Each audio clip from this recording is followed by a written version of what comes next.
I say this a lot on episodes. I do.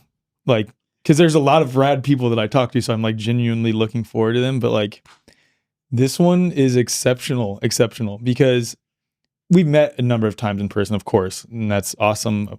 And we've talked on Zoom. I've done podcasts with you on Zoom, but I haven't had a chance to actually like sit down with you face to face and have a deep conversation, really just about your journey, because your journey in what you do in the world is such potent medicine for the world. I mean, I know it's been incredibly impactful in my life, and there's like 3 people that I constantly bring up on episodes. It's you, it's Veda, and it's Eileen. Those are like the 3 people that just almost every episode that I have, it somehow refers back to one of, if not, all 3 of those. And I think it's like cool for me to start with how I met you. So we were in this chat that Kelly Brogan put together with all the nonsense that was going on at the beginning of 2020. Yeah. And I met you in the chat, and then you offered in the chat a Qigong spoon bending class. And a few years previous to that, I had started exploring consciousness and, psi phenomena, and I was interested. I already fundamentally believed that these things were possible, but I'd never experienced that myself. So I showed up to the class and took the class. And the 4th class, I bent a spoon. And it wasn't about the act. Like, it wasn't about it being a party trick. And I've actually never tried to bend a spoon. And I don't know that if you were to ask me to do it right now, that I could do it. I haven't tried again. Because it wasn't about that. Like, once you do it, you get it. It's not about that. It's about what it teaches you about the nature of reality and yourself and your relation to it and your relation to everything around you. Like, and that was so profound for me. So I keep that little spoon on my desk. And it was just incredibly impactful. And I've looked to you as a mentor for me over the last 5 years. We've produced things together and had so many epic chats, epic collaborations, and I'm just so grateful that you're now sitting here in my studio with me. Oh my goodness. Thank you for that intro. I'm just beyond words, so thrilled to be here, and I'm so proud and excited for all that you've created since that first bent spoon. You've been bending reality ever since. Amazing. Your website, Confluence, this beautiful studio. I'm just so proud and honored to have you as my friend. Thank you, Dr. E. Thank you so much. So I'd like to start with just your journey into the exploration of, for lack of a better term, who and what we truly are. Like, how that all started for you. Okay, I hope it's okay to tear up, because when I share these stories, it gets emotional. Well, I've bawled on like 3 of the last 7 episodes, and one I was choking up to where I couldn't talk, so I think it's okay. Okay, well, this audience, it feels like family. We're all old friends here. Okay, so the story of how I often tell people how I became this weirdo that's exploring all these interesting things. How it started was in 2003. I was still in Chinese medicine school. And there's a little backstory to that too. Basically, when I was 4, I knew I wanted to be a Chinese medicine doctor because I saw this incredible, miraculous healing of my dad's back and my sister's ankle sprain with this Chinese Qigong healer in a back alleyway after nobody could help either of my family members. They'd been to doctor after doctor. And this one Qigong healer emitted his qi, and in one session, everybody was better after they'd spent months going to all the famous doctors. What did he do specifically? He just emitted his qi. Yeah. Okay. And I saw as a 4-year-old with my own eyes that in one session, he could shift the energy and all the pain was gone and the swelling visibly came down. So at age 4, I knew I wanted to do Qigong and do Chinese medicine. But fast forward, that was back in the 80s, and there wasn't like degree programs. It was a guy in a back alleyway doing energy healing. And my parents wanted me to go to school, get a good job, get a degree, and frankly, not be broke because a lot of these healers and shamans, they didn't get much respect, and it's not an easy life. So parents always want the best for us. And I took a circuitous route, went to an Ivy League school, got a good degree, and got a job, and I hated it. So I found myself quitting and going to Chinese medicine school. And as soon as I started Chinese medicine school, I knew that I was walking the right path. Like, so many synchronicities started happening. But this story, this nothing could have prepared me for this. So in 2003, I was practicing Qigong as part of Chinese medicine school. So in Chinese medicine school, we have like Chinese medicine theory, we have Western medicine, we also study acupuncture, herbology, all these different subjects that were holistic. And I loved Chinese medicine school, but I loved Qigong by far the best in school because it wasn't just cerebral. It was a direct experience that you get in your Qigong practice. So Qigong is, for those that are new to Qigong, Qigong is defined as breathing practice, posture or movement practice, and most importantly, your intention, your attention and intention guiding the flow of qi. And so in Qigong, they say, wherever your attention goes, the qi follows. So it's this beautiful meditative practice that every time I practiced Qigong, it was always a win. I always came out of Qigong practice more peaceful, more joyful, more centered. But this particular day in Qigong class, there was nothing that could have prepared me for this. So I'm following this guided meditation and breathing and doing the visualization and guiding the qi. And all of a sudden, the whole thing just exploded into trillions and trillions of pieces of love and light. Just the size of the cosmos. All of a sudden, I experienced myself the size of creation.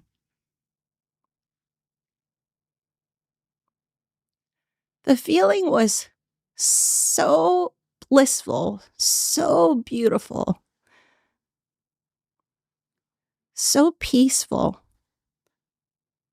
There aren't really words to describe it. But somehow I knew that I went home. Somehow I knew that I had returned to our natural state, all of our natural states. It's hard to tell time because there's no time. So there's time distortion because it's like, I don't know if I was in that state for 1 minute, 5 minutes, half an hour, I don't know. But eventually, in this state of pure, ecstatic bliss, pure love, pure light, from far, far away, I heard this voice of a meditation teacher, our Qigong teacher. And then there was like a moment of, wait a minute. There's a 20-something-year-old girl who's a Chinese medicine student sitting in San Francisco somewhere meditating. Maybe this it should return to that it. And then boom, this trillions of pieces of love and light had to come back and fit with this body. And it was such an awkward experience that it was almost painful to do it, to squeeze the size of the cosmos back into the physical body. And so when that happened, it was so absurd to try to do that, to pretend to be this physicality, that it felt painful, or like right on the edge of painful. Wow. Like claustrophobia almost, like constricting. Very constricting. Yeah. And so the only thing that could happen was like avalanches of tears just bursted out of the eyeballs. And it took a long time for me to articulate what those tears were about. But it was something like this clashing of intense love and gratitude and appreciation. So much gratitude. Like the word gratitude just feels too small. Like there's no words to describe. Like I went home. I remembered who and what I really am. I know, you know, so much gratitude and appreciation for having gone home. And then simultaneous to that, I suddenly just instantaneously knew that this place is built backwards and upside down. And then there was this grief, like, oh my goodness. Not only myself, but most of us in this reality, we live a life that's backwards and upside down. It's all a bunch of lies.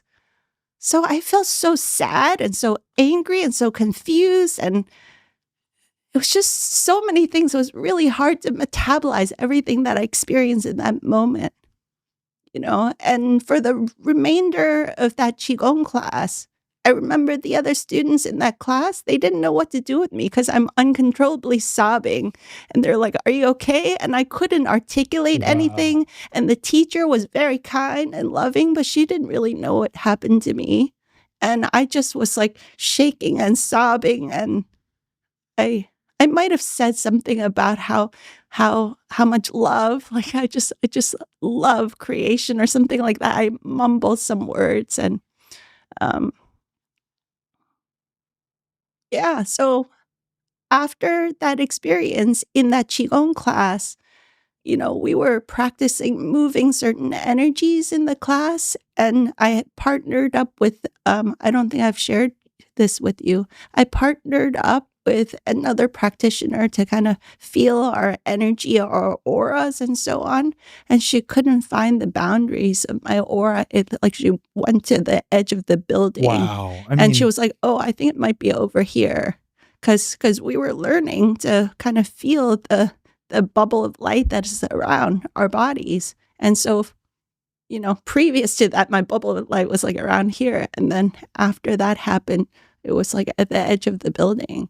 You know what's so interesting about that? I mean, several things are, but I interviewed Vinnie Tolman. I think you listened to that episode. Yes. Do you remember what he described when he said when he went back into the body? Like trying to figure out how to cope with the understanding of who I truly am and fit all that back into a human body was very, very shocking after his near-death experience. And I've heard this from several people, and whether it's a near-death experience or just a transcendental experience like this through Qigong, it's like what it's pointing to is who and what we truly are is so much more magnificent than we can possibly imagine.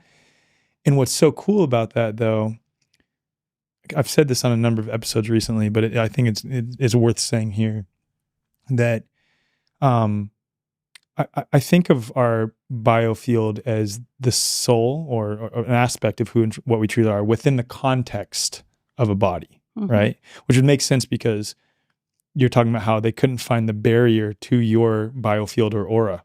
So it's still like trying to fit itself back in to this physical vessel that we're using in this lifetime. But so many different wisdom traditions, esoteric traditions, spiritual traditions talk about the heart being the seat of the soul. And I know there's variations to that. But there's something about that, like the heart being the most fundamental aspect of our biofield and what, I guess, the primary aspect of our biofield, because the heart's electromagnetic field is much stronger and larger than that of the brain, say as an example, despite being much smaller than the brain. And the heart, knowing now that it is likely not a pump, it's a vortexing device, is like infusing the blood of our physical body with the true essence of our soul. And obviously, like in Qigong, you're pulling your awareness into your Dantian first to like really seat yourself into your body, right? But then there's so much focus on the heart too. So much focus on coming into the heart. Yeah. I think like, by the way, this Qigong practice that I was doing was, there was a heart component that activated this. Yeah. See, that's kind of what I'm getting at here is like our reference point for who and what we truly are, as I've come to understand it, that is something that can't be named with words. It's ineffable. The moment you try to describe it, it's not it. But it can only be felt and experienced. And once you have that experience, no matter what that experience is, whether it's your experience, Vinny's experience, or just like an experience like the event that we just participated in this last 5 days, I consider that an experience too, honestly. That is giving you reference to who and what you truly are. And it's so deeply felt within here when you're within the context of the body. But that is our thread, our cord to who and what we truly are when we're pulled into here. So I just think it's, I just think that's so beautiful, like that story. And at the same time, be careful what you wish for, because it turned into 2 or 3 years of intense dark night of the soul for me. Well, do you think because it was like not a slow progression of getting to this point? It was like a instant and ejection? Also, I hadn't done the inner work. Yeah. So it was this super glitchy experience of now I get what we really are, which is pure love, pure light, pure, just ineffable goodness. Yeah. Yeah. And there's a lot of things that doesn't seem like goodness in this realm. If everything that we are is love, is light, is peace, is joy, why is there so much suffering and so much separation and so much divisiveness? Why is there so much, all the things that I don't experience as pure love, pure light, pure joy in this realm? And what's your answer to that? Well, I'm still here, so that means I'm still learning, you know? But after 2 or 3 years of what I experienced was an intense homesickness. Because after that experience, people would ask me, "Hey, Edith, how are you doing?" And I'm a high-functioning human being, so I would, go to my grad school classes. I would go to my part-time jobs. I would show up places, and I had my act together, seemingly. But inside was so much turmoil because I was confused. Because if this is our true natural state, how come this world is built like this? And then I'm seeing everything being backwards and upside down. I'm like, is anybody else seeing that this is messed up here? And so this was in the early days of the internet. So I didn't have community. And I started reading lots of metaphysical books. I started traveling around the world, seeing if there's other meditation teachers or healers, shaman, anyone else who could help me piece together why are we here? Why is this place so backwards and upside down? And I found a lot of peace in connecting with near-death experiencers, because what they experienced was so similar to what I had experienced. And so some people have said that what I experienced was like a near-death-like experience. I didn't actually have, my heart stop. I wasn't in the hospital or anything, but I essentially completely dissolved the experience of the physical body. And then I came back and had to reconcile how to live life in the physical. And so I believe that we came here to experience contrasts and to learn and grow and evolve ourselves, to strengthen our souls by experiencing limitation, even though our true nature is limitless, by experiencing duality, even though the true nature of reality is non-dual.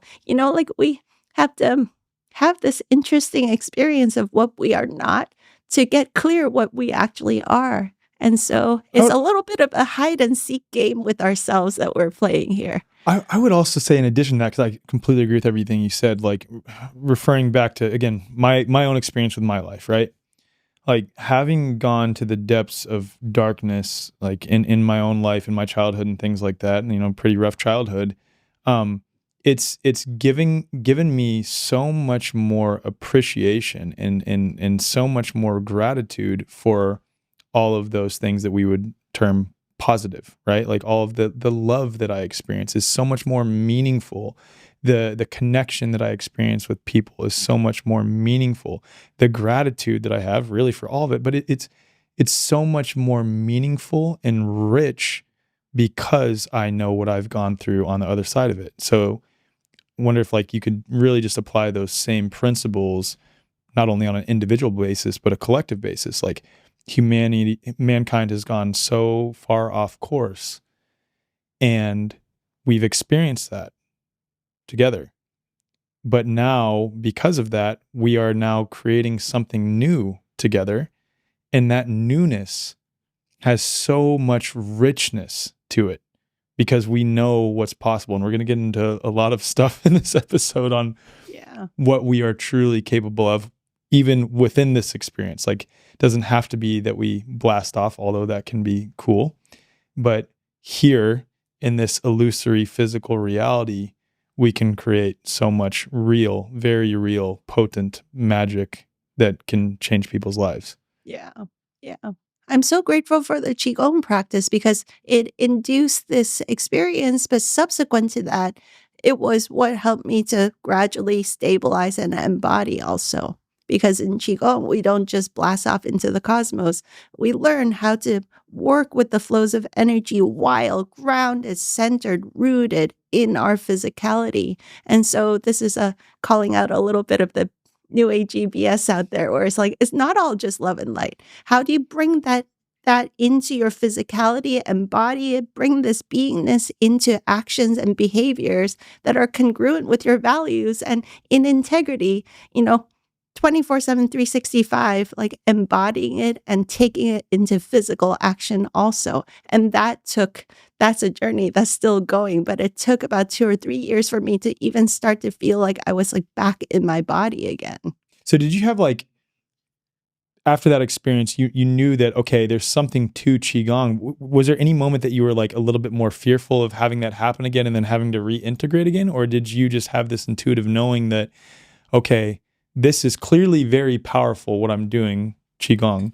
And if I continue doing this, this can be my reference point back to that, but also to integrate here into reality. Well, for a long time after that experience, I was like, this place is so dense and dark and uncomfortable. I just want to escape and go meditate and like blast off again. So I kind of had, now in hindsight, I view it as an unhealthy experience, unhealthy relationship with meditation. I was a little bit addicted to it because I became kind of a bliss junkie, right? I could like do breath work and bliss myself out and then like not want to deal with life. So I did that for a while, and it was a necessary part of my journey until I realized, oh, the purpose of meditation is not to escape life. It's to actually attune to the inspiration and the remembering of who and what I really am, and then bring that into my day-to-day practicalities of life. And that's a lifelong practice. I'm totally still on that journey right now, And that's what I love about Qigong too, though, is because it is that by like really pulling yourself into your Dantian, like that grounds you in your body. Yeah. And it's movement related to it as well, which I think grounds you in your body even more.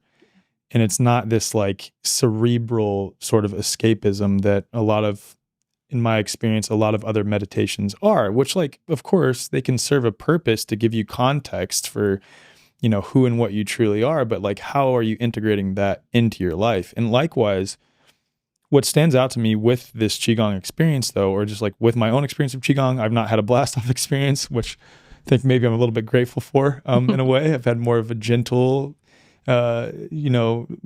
approach in understanding who and what I truly am. But with Qigong, for me, it's all endogenous. It's like, I can access this true aspect of myself in an endogenous way. It's not to say that plant medicines are bad. That's not what I'm saying. But like, you can access insights that are so deep into who and what you truly are, that give you context on this life. It is very deep and meaningful. And it's not necessarily necessary for everyone to do plant medicine, although plant medicine can be very useful, right? In a different way, and the experiences can be quite different. I'm familiar with that. I've not done ayahuasca myself, but I know other people who have. And I just think there's something about, I can access this myself without any external input is incredible. Yeah, I feel all those plant medicines are here to remind us of this possibility, that you can use the plant medicines in a very conscious and intentional way. And then these endogenous practices are what helps us to stabilize the wisdom and love that comes through those medicine experiences so that we can bring it into the day-to-day practical, tangible dimensions of life in a consistent way. What good are these plant medicine experiences if then, can I say asshole on your show? You come back here and then you're just like an asshole. Yes, you can say asshole. Yeah. Right. You're like all bliss and love and light during the plant medicine experience, or maybe you encounter all the shadows and you think you've cleared it, but the real ceremony is life. Life is a whole, you can say, plant medicine ceremony by itself already, Yeah, like who are you when you haven't had any sleep and your daughter's like waking up at 2 a.m. and you have a business meeting that you have to leave for at 7 a.m. the next day? Like, been living some of that lately? Yeah, Yeah. Exactly. Like who are you? Who are you in those moments? Like how spiritual are you then? Yeah. Like just like you said, I think that's the ultimate ceremony. That's the ultimate, like, are you about what you say you're about? Like me rolling my ankle drastically right before Confluence, I was really pissed off at first as I was hobbling home and my ankle's already starting to swell up and like had to walk a fourth of a mile back to my house. But when I got home after I got past all of the like, just feeling so sorry for myself and like, why me? This is ridiculous. I have Confluence. I have to MC coming up. How am I going to do this?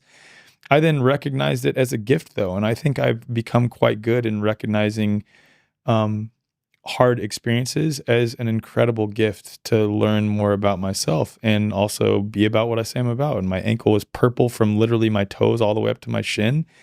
And I healed it naturally because that's what I say I'm about. So I'm going to try it. And I didn't ice, didn't do any of that stuff. And you sent me some traditional Chinese medicine topical spray, which was really great. But yeah, it's all an incredible, very confronting ceremony in this life. And everything is a gift if you look at it that way, I want to get into next your experience either with Darkroom or your experience with your son visiting you for the first time, which would be more appropriate. Yeah, talk about like life is just a psychedelic experience all the time, if we allow it. 2003, I had this blast off experience and I spent years integrating it. And so by 2013, now I have a quite stable and successful Chinese medicine practice. I've been studying, reading thousands of books about metaphysics and meditating deeply. I'm a lot more integrated at this point. So I felt called to go on my next adventure, which is to do a darkroom meditation retreat with the beautiful Jasmuheen, who has been on your show. Amazing being. Wow. I'm so grateful. She's without a doubt one of my maybe top 3 most influential people in my life in this lifetime. So Jasmuheen hosts this darkroom meditation retreat in Thailand at Mantak Chia's retreat center. And they have this building that is designed for darkness meditation. So there's different formats to it. Jasmuheen's one was 11 days with 9 days and 9 nights in complete darkness. So fasting, deep meditation, a lot of beautiful things happen in that retreat. The first 2 or 3 days, even though I was very, very well rested, in the space of this complete darkness, my body produced, I suppose, so much melatonin that it was like everything was healing. The physical body was just recalibrating. I could feel like my body regenerating during that time. And even though I was well rested, I mostly slept for the first 2 or 3 days with like a little bit of waking time. She would ring a bell, which means you have 15 minutes to kind of like paw through this dark building from your private bedroom into the meditation hall to follow some of her guided meditative practices. So except for those 3 times a day when she would ring a bell and we would have a guided practice, you're on your own. So the first 2 or 3 days, I just slept in my room. And very quickly, visionary experiences started happening in my sleeping state, but also with the eyes open in the waking state. So there's different theories about how it induces DMT production and so on. I don't think it's very well understood scientifically what happens, but just about everybody start having this endogenous inside-out DMT type experience where you see visionary things, geometries, and in my case, the second or third day, I started seeing a halo around all of the furniture. So I was like, oh, now it's easy to navigate this dark building. I could actually see the shapes of everything. And that kind of emerged like 2 or 3 days in. That was like direct experience that energy is primary. I guess so. You know? Yeah. Like that's what stood out to me the first time I heard you tell me this. I was like, wow, that's a direct experience that like the electromagnetic field of something is primary to it. Yeah. I had some funny experiences though, because as the halo started emerging, maybe 6 inches out from the furniture, I would sit my ass down on a chair and fall on the ground because, it's not there. It's actually here. It's, so it was emitted out of the furniture. So I was like confused about the size and shape of the objects. I kept sitting on the edge and falling off until I realized, okay, if I see the halo, then use my hands to find the physical object and then sit my butt down. Was there variation in colors between them? I don't remember so vividly now. It's a pretty subtle halo. I didn't see that very clearly. So here's the other thing. Superimpose on top of the physical dimension, I'm also having multidimensional visionary experiences. So there's layers and layers of geometries that I'm seeing at the same time. So there's a lot that was going on, Yeah. I recall it was just like a glow of light around.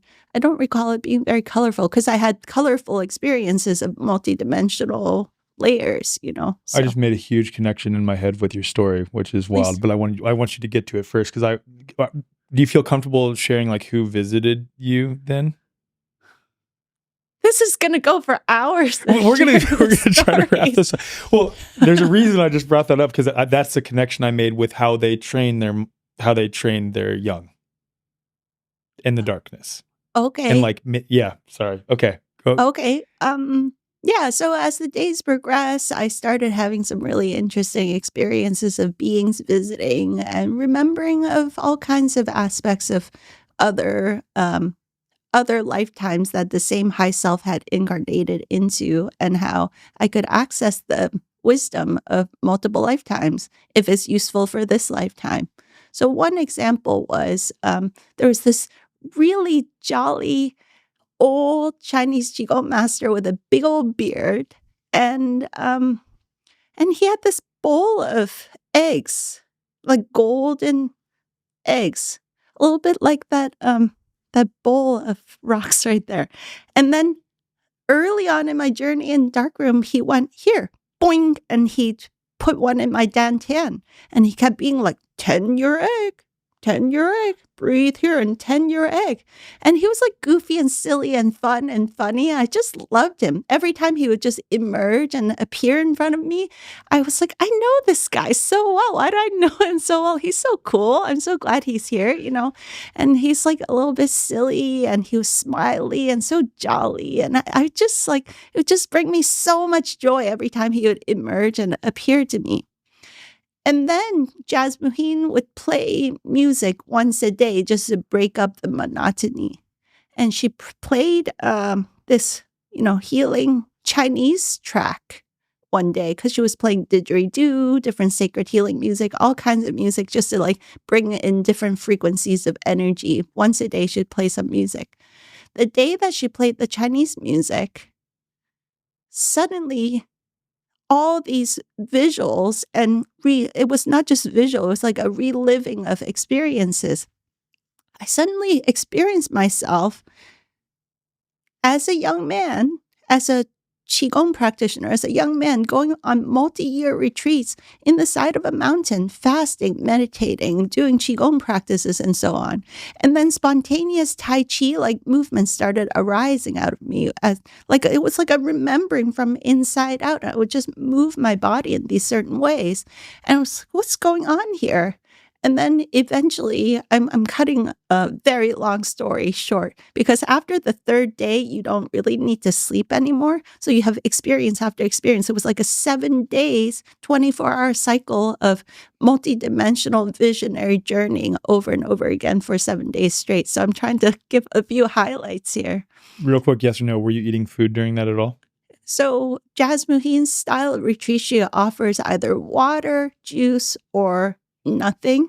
And so I chose to do dry fasting for part of it and then just water for the rest of it. Which says a lot, by the way, because like the typical narrative when it comes to people who are breatharians is people believe, okay, well, they must be getting nourishment from sunlight and grounding, and you're not getting any sunlight whatsoever during this, nor are, I don't know, maybe you were getting grounding in some way, but the point is, like, you can find nourishment via so many methods. Yeah, Jasmuheen has this daily practice that she would guide us to really listen deeply to the body and ask the body, at this moment, today, what percentage of your physical energy is being fed by prana?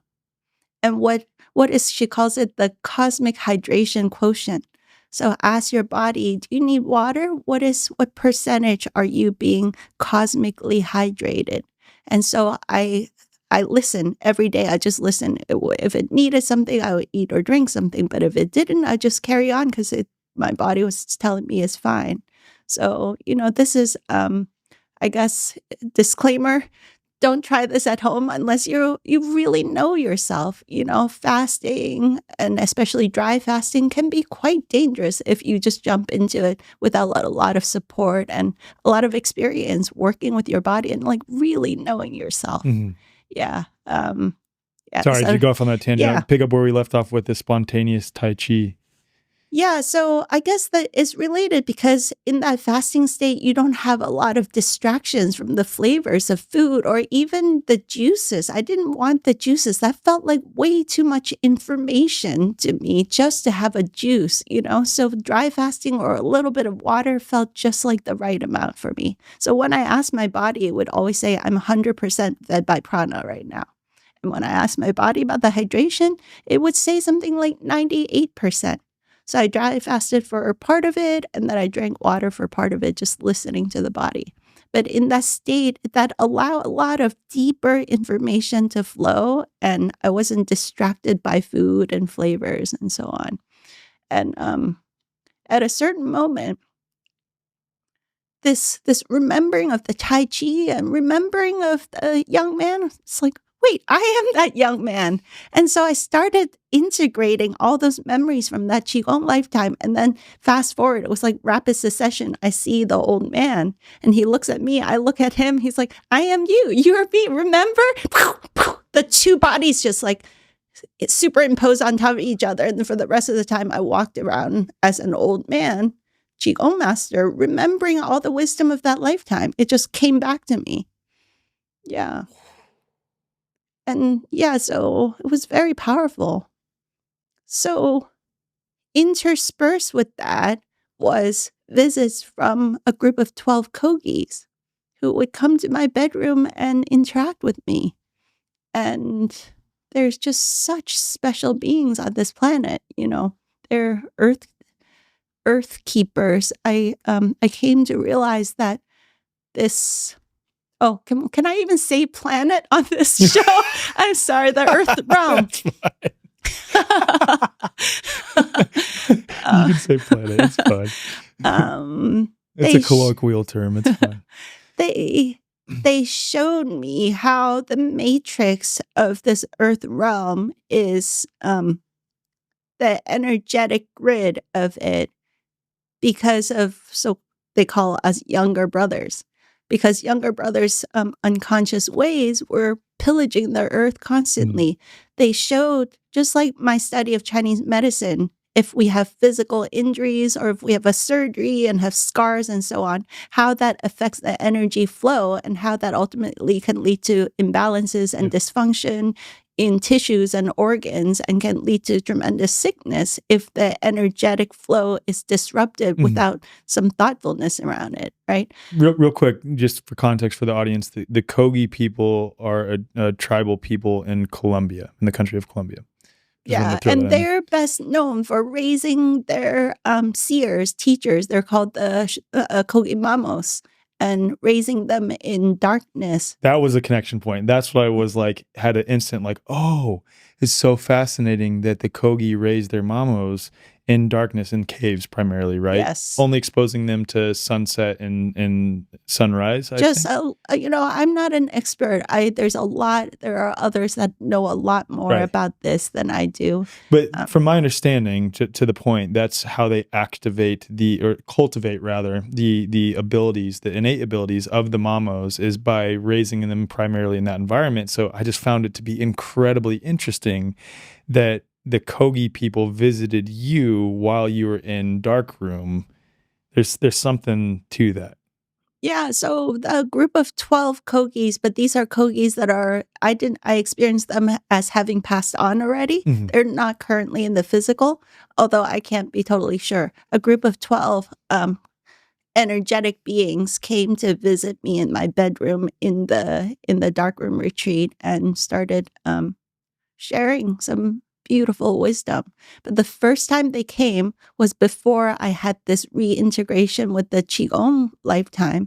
And so in this lifetime, I was raised, in Hong Kong as a Asian girl, being taught to be very humble and respectful of elders and so on. And so when they showed up, I experienced the potency of their love and wisdom. It was so strong that I kind of fell to the ground. I said, I'm not worthy.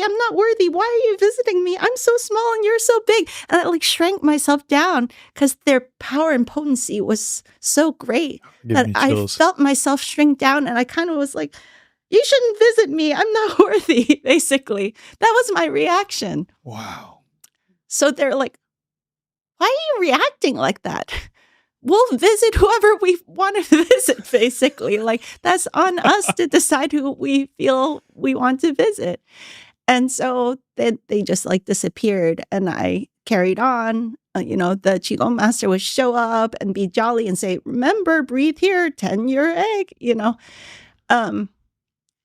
And then the Kogis would intermittently come, and after that integration with the Qigong master, they said, now you understand why we came to communicate with you? There's some work we need to do together. And so they shared this before they taught me all the beautiful things they taught me. They said, that was false humility. That's not true humility. How can you have true humility? Is to cultivate your own mastery first and to own your mastery. Because you cannot be truly respectful of someone else's mastery if you haven't cultivated yourself and walked your path. Wow. So mastery and humility are actually two sides of the same coin. If you've truly cultivated and worked on yourself, you know what it takes to awaken to a certain level of mastery in anything, right? And then you can look at someone who's walked a path of mastery and you actually see and truly respect and honor them. Yeah. Otherwise, it's just a bunch of false bullshit. Mm-hmm. So they said, that thing you were doing, don't do that anymore. That's inauthentic, it's fake, it's false. Don't do that to us and don't do that to yourself. Honor your own path. Own your mastery, continue to work on yourself, and then you'll have the eyes to actually see and respect and honor everybody else who's walking this earth realm with mastery.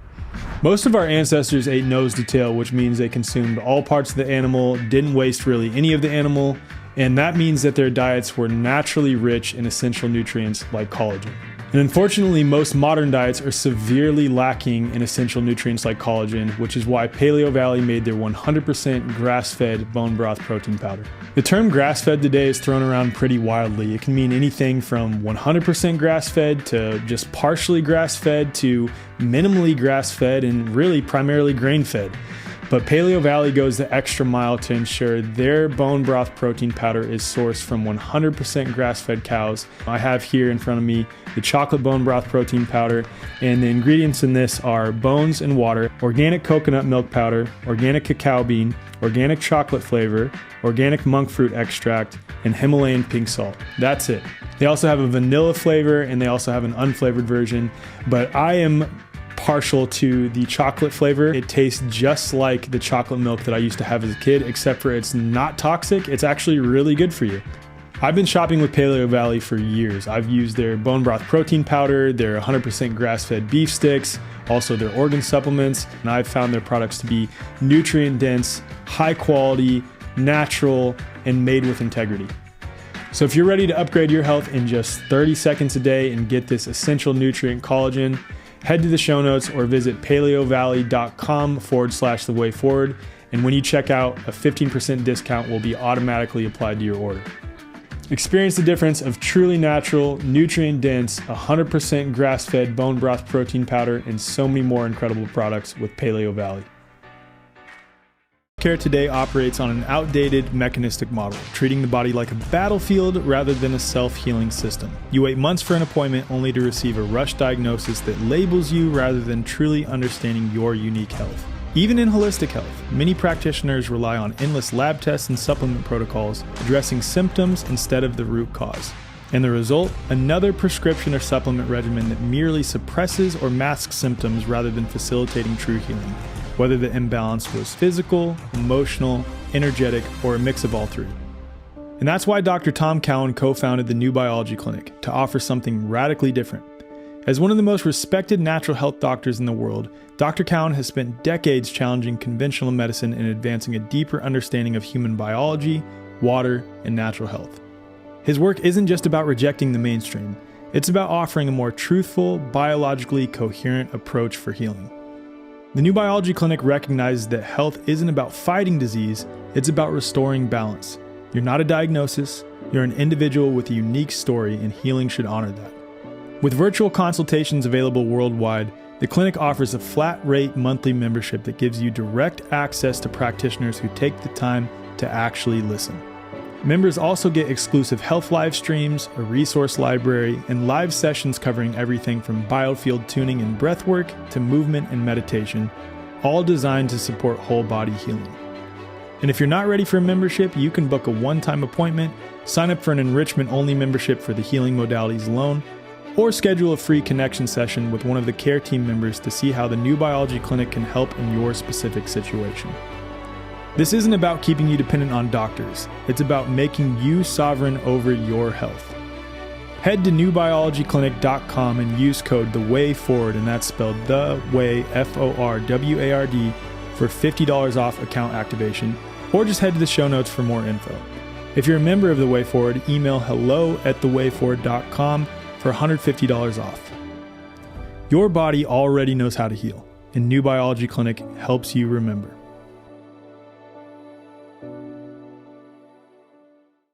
Did you get a sense, I'm just so fascinated with the merging of you in this old, wise, jolly old Qigong teacher, and you realizing, oh, you are me, like I was you in another lifetime, right? That when the Kogi was kind of referring back to that, like, hey, look, see, this is what we're talking about. You have some important work to do here. That was them saying, like, look, this is who you truly are. Like, this is an aspect of you, and this is how powerful you are at your core. Was that a question or a comment? Would you say that was yes or no? Like, is that what you felt, that like, oh my gosh, this is who I truly am? And the Kogis are saying, like, look who you truly are, and you're going to do important work in the world because of who you truly are. And I want to caveat that by saying we all are amazing in this way. For So sure. it's just I was lucky to have remembered these Yes. aspects and be integrating it and be moving in the world with this conscious memory. For most of us, we're unconscious of how amazing and badass we Totally. all are, I mean, and so I'll we give- shrink ourselves down unnecessarily. So once you start remembering who you are, you're going to stand differently and move in the world differently. I'll give you an example. Like, I've not had an experience of knowing who I might have been in a previous lifetime or anything like that. I have no experience of that. But like, again, going back to what I was talking about earlier with like something to reference back to deep in here that is beyond words, that maybe like I have faint memories that are hard to describe as memories, but like a faint knowing that is growing stronger and stronger and stronger every day. And the more that we do gatherings like Confluence, the more that I have conversations like this, it's just growing, growing, growing inside of me, that I am remembering who I truly am. And it's I feel different in the last like 3 or 4 days, especially. Like, and even Kylie said the same thing. And it's not like coming off of Confluence previously, it was like, oh yeah, that was a great gathering and I feel awesome. But I feel different now. Like, I feel different. And I don't have any reference back to a lifetime, but I know now that like, oh, who I truly am and who we truly are when we gathered there at Confluence, we all felt the same thing. Yeah. Yeah. And it was just this deep, deep, deep knowing of the magnificence that we are. Yeah. For lack of a So better I would term. say it's not necessary to remember specific details about past lives Right. or whatever, but it is highly recommended, I would say, to attune to this feeling of like, oh, now I'm distorting or contorting myself. Now I'm being my authentic self. To just constantly be listening to that sense, and then gradually, it's like you just open up to capacitating and embodying the fuller version of yourself, and that's what we experienced at Confluence. We gave each other permission to be our full, authentic, badass self. And it was joyful, it was fun, it was just like lots of laughter and lots of delight and lots of also really profound, deep moments of healing and reconnection. And yeah, so it's not necessary. I mean, I'm telling fun stories right now, but I don't want the audience to feel like, oh, well, I don't remember. So right. Yeah. I don't want no comparison. Like that's really the ego will play tricks on like, oh, well, forget about my path because I don't remember having had a past life as a Qigong practitioner or whatever, Yeah. No, that's helpful to share as context. Yeah. So it was after that the Kogi said, there is, we all have there's no accident. We have precise backstories to lead to this current moment. And in my case, because of my background, because of my seemingly circuitous background, having grown up with a more Western style education and going to an Ivy League school and getting an applied math degree and then working in tech and then full circle coming back to healing work and doing Chinese medicine, they showed me how it was all precisely orchestrated.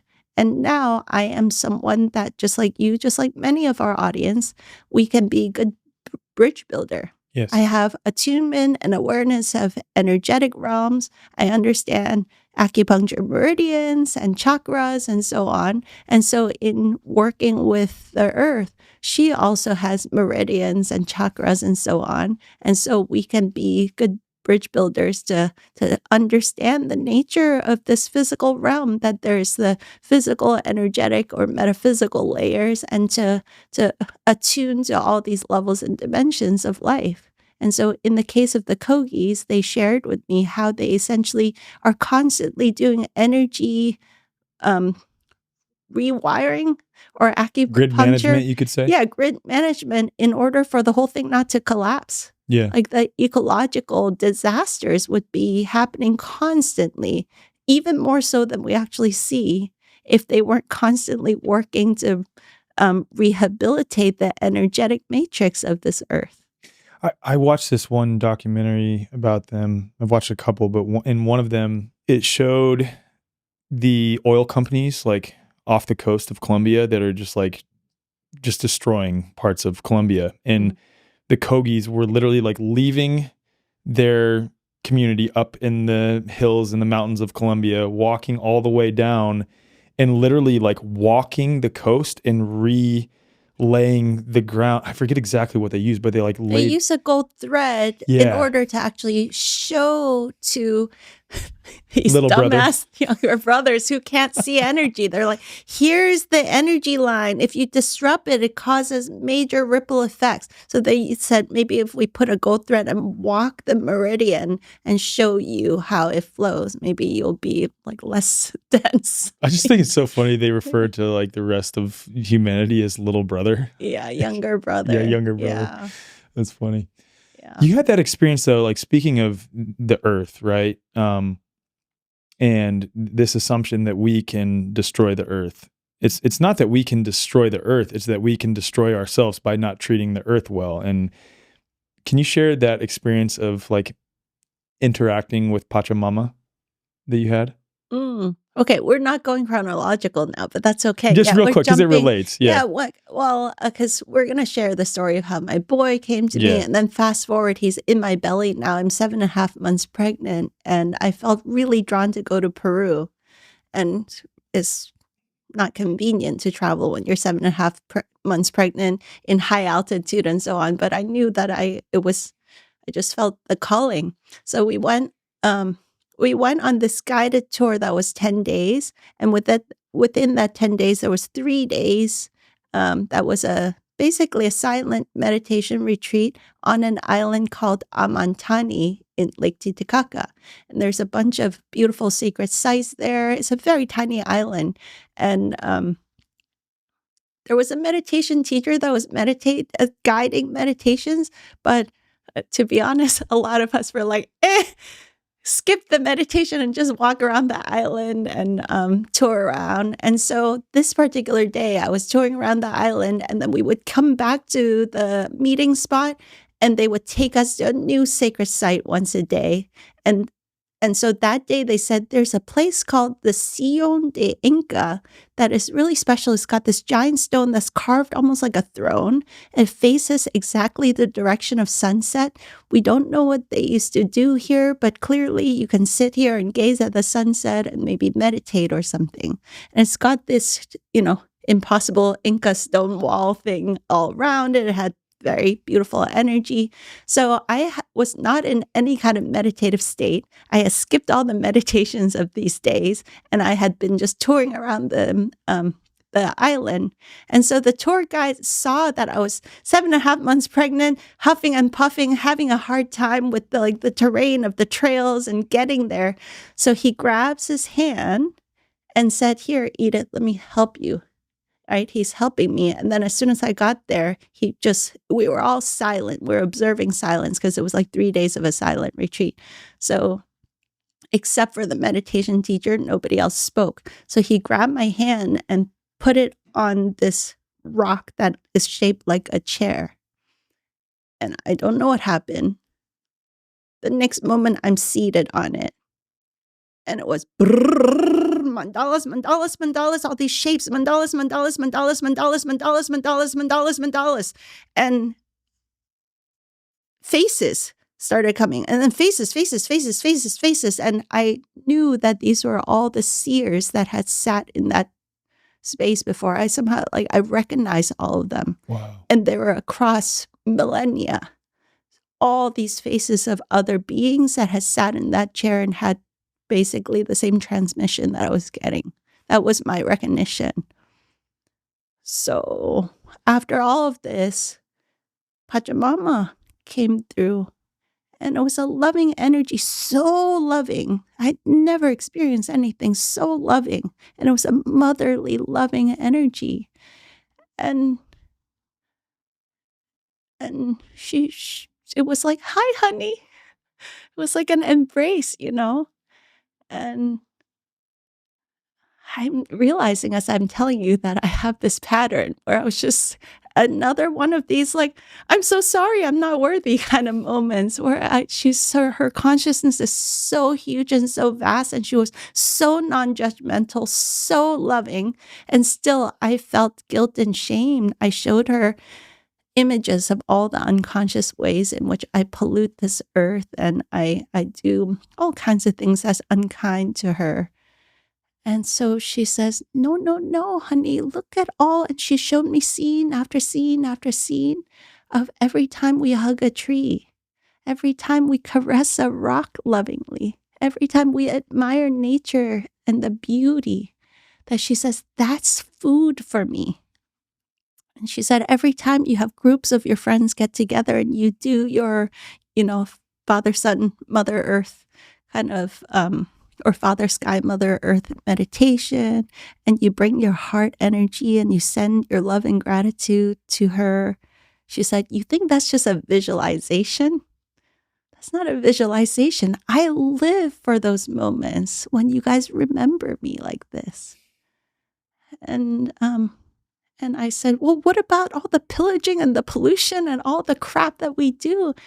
And the experience she had, she transmitted something kind of like, for those in the audience and you have kids and toddlers, when your toddler is like 2 and they're eating and it's like doesn't get in and it's just all over their shirt and it spills all over the ground and it's like chocolate mouth or blueberry mouth.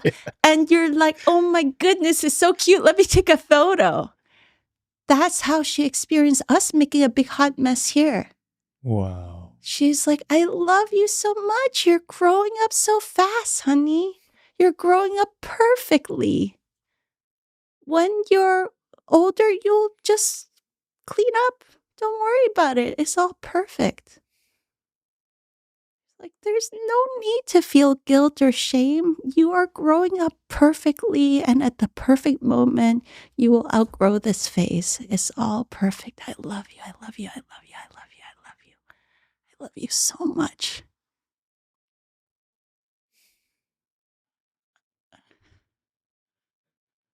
It was the kind of love that I've never experienced, like pure, unconditional, no judgment whatsoever. And that love made me want to become a better version of myself, And I have this baby that's about to be born. And I realized that she was giving me this gift of what can motherhood look like and feel like? Because I didn't have, my parents did the very best they could, and I didn't have modeling of like true motherly love like that. Yeah, so that gave me a reference point for what could be possible, what that mother energy could be like.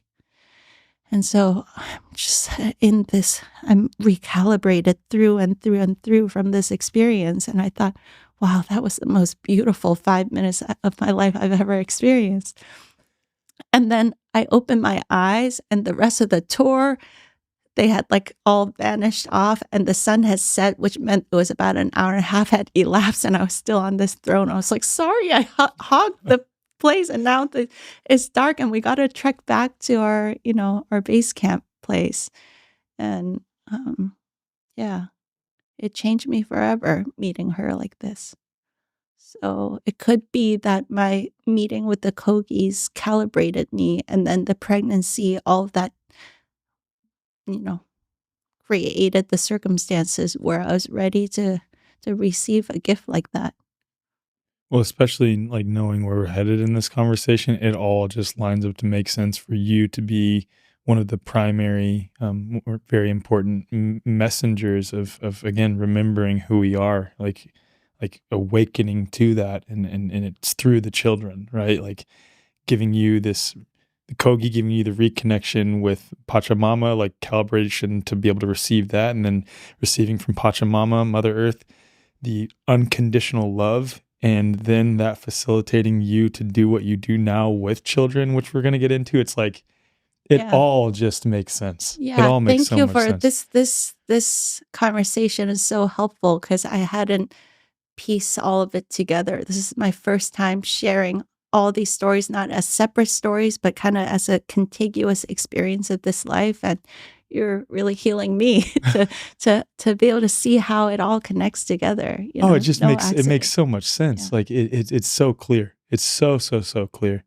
I'm sorry I went out of order chronologically, but since we're talking about the Kogi, so let's go back now to, months, if not years prior to when your boy visited you. Yeah. So I had this profound set of experiences in darkroom. And when I came out of darkroom, everything looked more beautiful, more bright. The colors were multidimensional. I still was able, especially the first moments coming out of darkroom, I was able to experience life with this multidimensionality so much more deeply. It was like, wow. It was like I was more alive than before. My sensitivities and sensibilities were heightened. So I came back to San Francisco. Dave and I were still living in the city at that time, and my Chinese medicine practice was thriving. And I noticed that during the day, it was really helpful to have this heightened intuitive awareness because I would be able to put my hands on patients' bodies and perceive and see, sense, and feel, know things that allowed me to be a lot more effective as a clinician. Zero in on things much more quickly, which is great during the workday. But at night, I would go back to our apartment. I could see, sense, and feel and hear all the thoughts and emotions. And it was so loud. My neighbors, their crankiness and all of their stressful energies, I didn't know how to turn it off yet at that time. And so it was like cacophonous to me to feel the apartment buildings, tenants and all of their thoughts and emotions. So I told Dave, I said, I got to move to the countryside. I can't do this. So for a while, I thought maybe he would stay in the city and I'd move to the countryside. But he was like, no, I'll move with you. It's all good. So we moved to Sebastopol, California, which is an hour plus outside San Francisco. And we found this really sweet 1 acre of land. It's just a rental that was just perfect for us. An acre of land with some fruit trees, with some garden beds and a little chicken coop and a small 1-bedroom cottage. That was just perfect. And for the first time in my life, I know with this audience, it will sound kind of absurd, but up until that point, I didn't have the experience of what it's like to get out of the city for a prolonged period of time and to wake up to beautiful full spectrum sunrise, that natural sunlight, and to sleep in complete darkness. Because in darkroom, I experienced the nourishment of true darkness, like how rejuvenating that was. And in city life, I always had light pollution. Like this, all my life, right? So I had no idea who I am and how my physiology would be if I just synchronized back to nature's cycle, not just for a week of retreat, but months or years at a time. And so I discovered that in this state, barefoot on bare earth, full spectrum sunlight, complete darkness at night, hardly any Wi-Fi. We just have our one Wi-Fi hub that we turn off if not in use. There was no 5G towers nearby. I was like, wow, I had no idea I could feel this great, so vibrant. And when I meditate, that I didn't have to spend so much energy, like calming down the energetic noise, I could just drop in. So many things recalibrated in my system living like that. One of them is that in my dreams and meditation, clarity would come through very quickly. And this little baby started coming in that I wasn't expecting. And he would start communicating and say, hey, I've been waiting. I've been watching you guys a long time. I'm ready to be conceived. Could you please conceive me? So I tell Dave and he's like, la, la, la, la, I'm not ready. I'm not ready. I'm not ready for parenting. I mean, it's expensive to live in Northern California. And I don't know, I don't know if I'm ready to be tied down, all this stuff.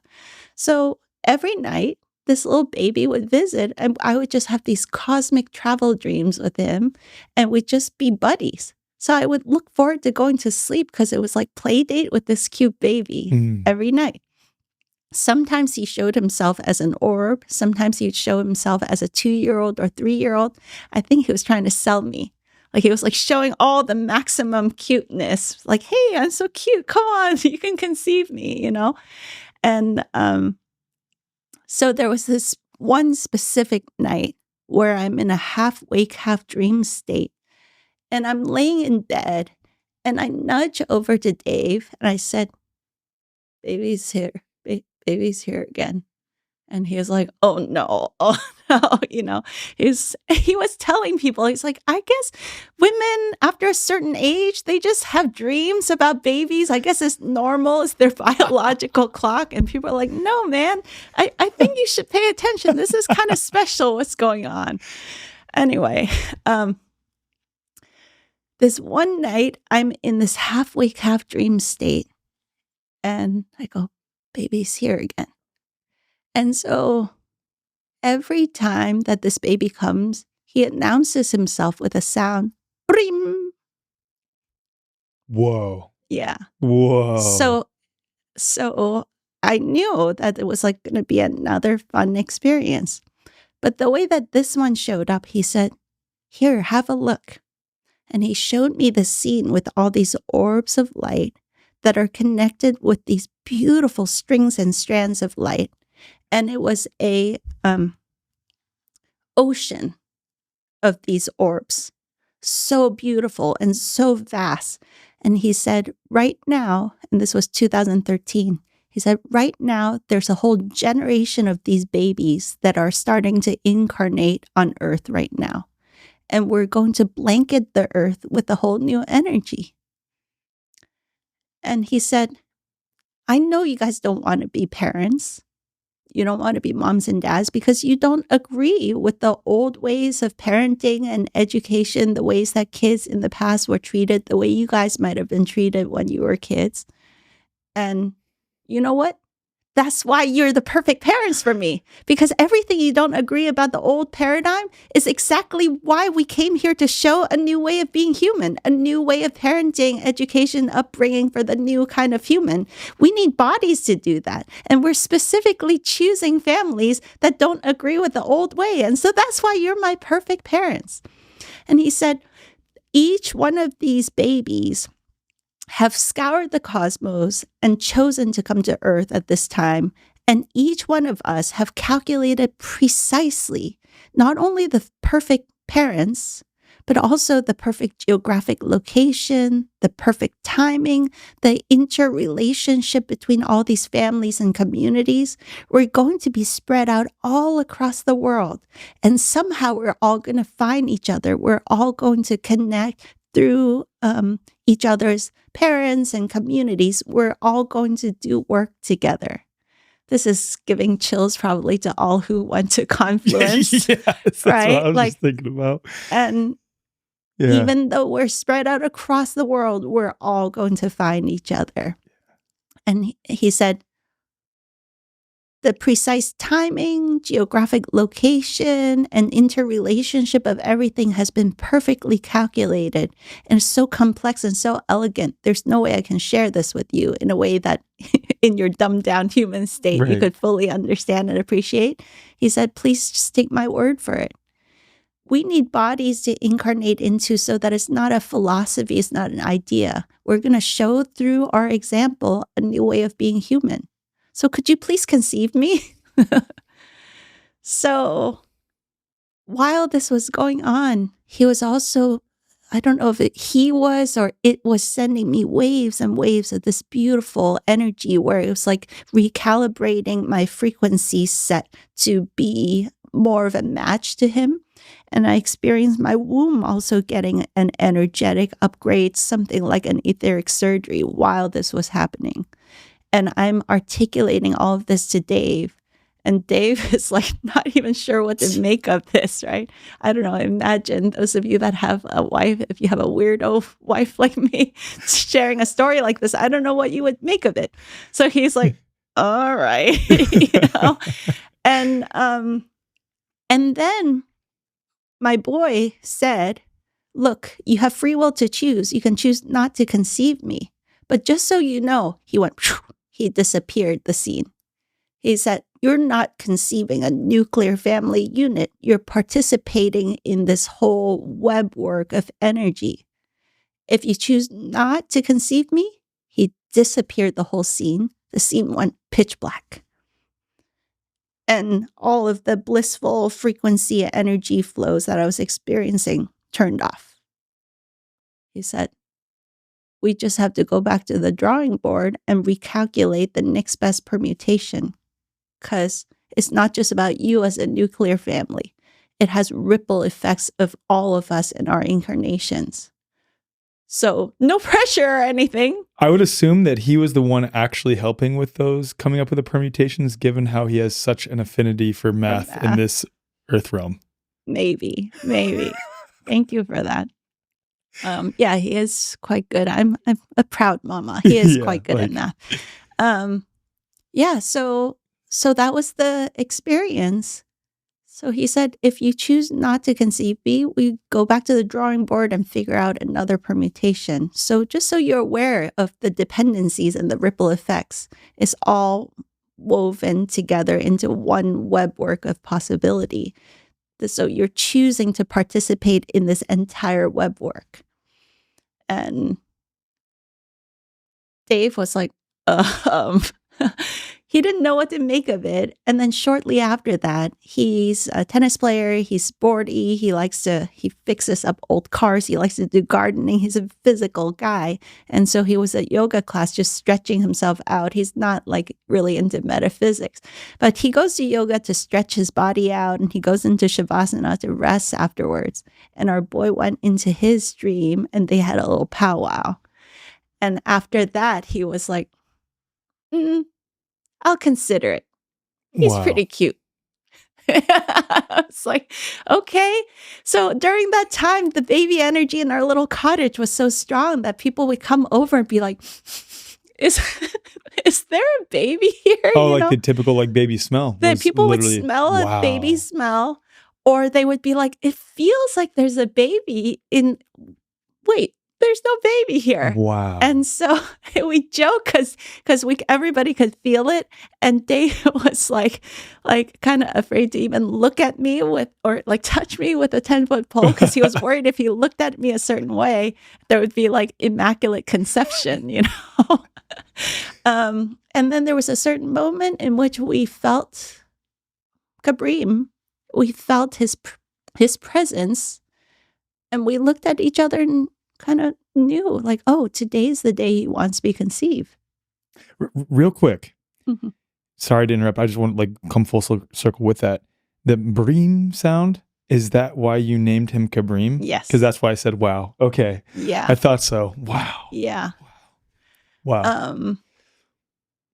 Yeah, and Ka is the Egyptian word for light body, and he showed himself in his light body state, so yeah. Wow.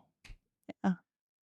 He says he likes his name. He says, thank you. I like my name. Thank you for naming me that, because it's an unusual name, I feel like he kind of gave it to you. He gave it to me. Here's my entrance. Breem. Yes. Yeah. Yes.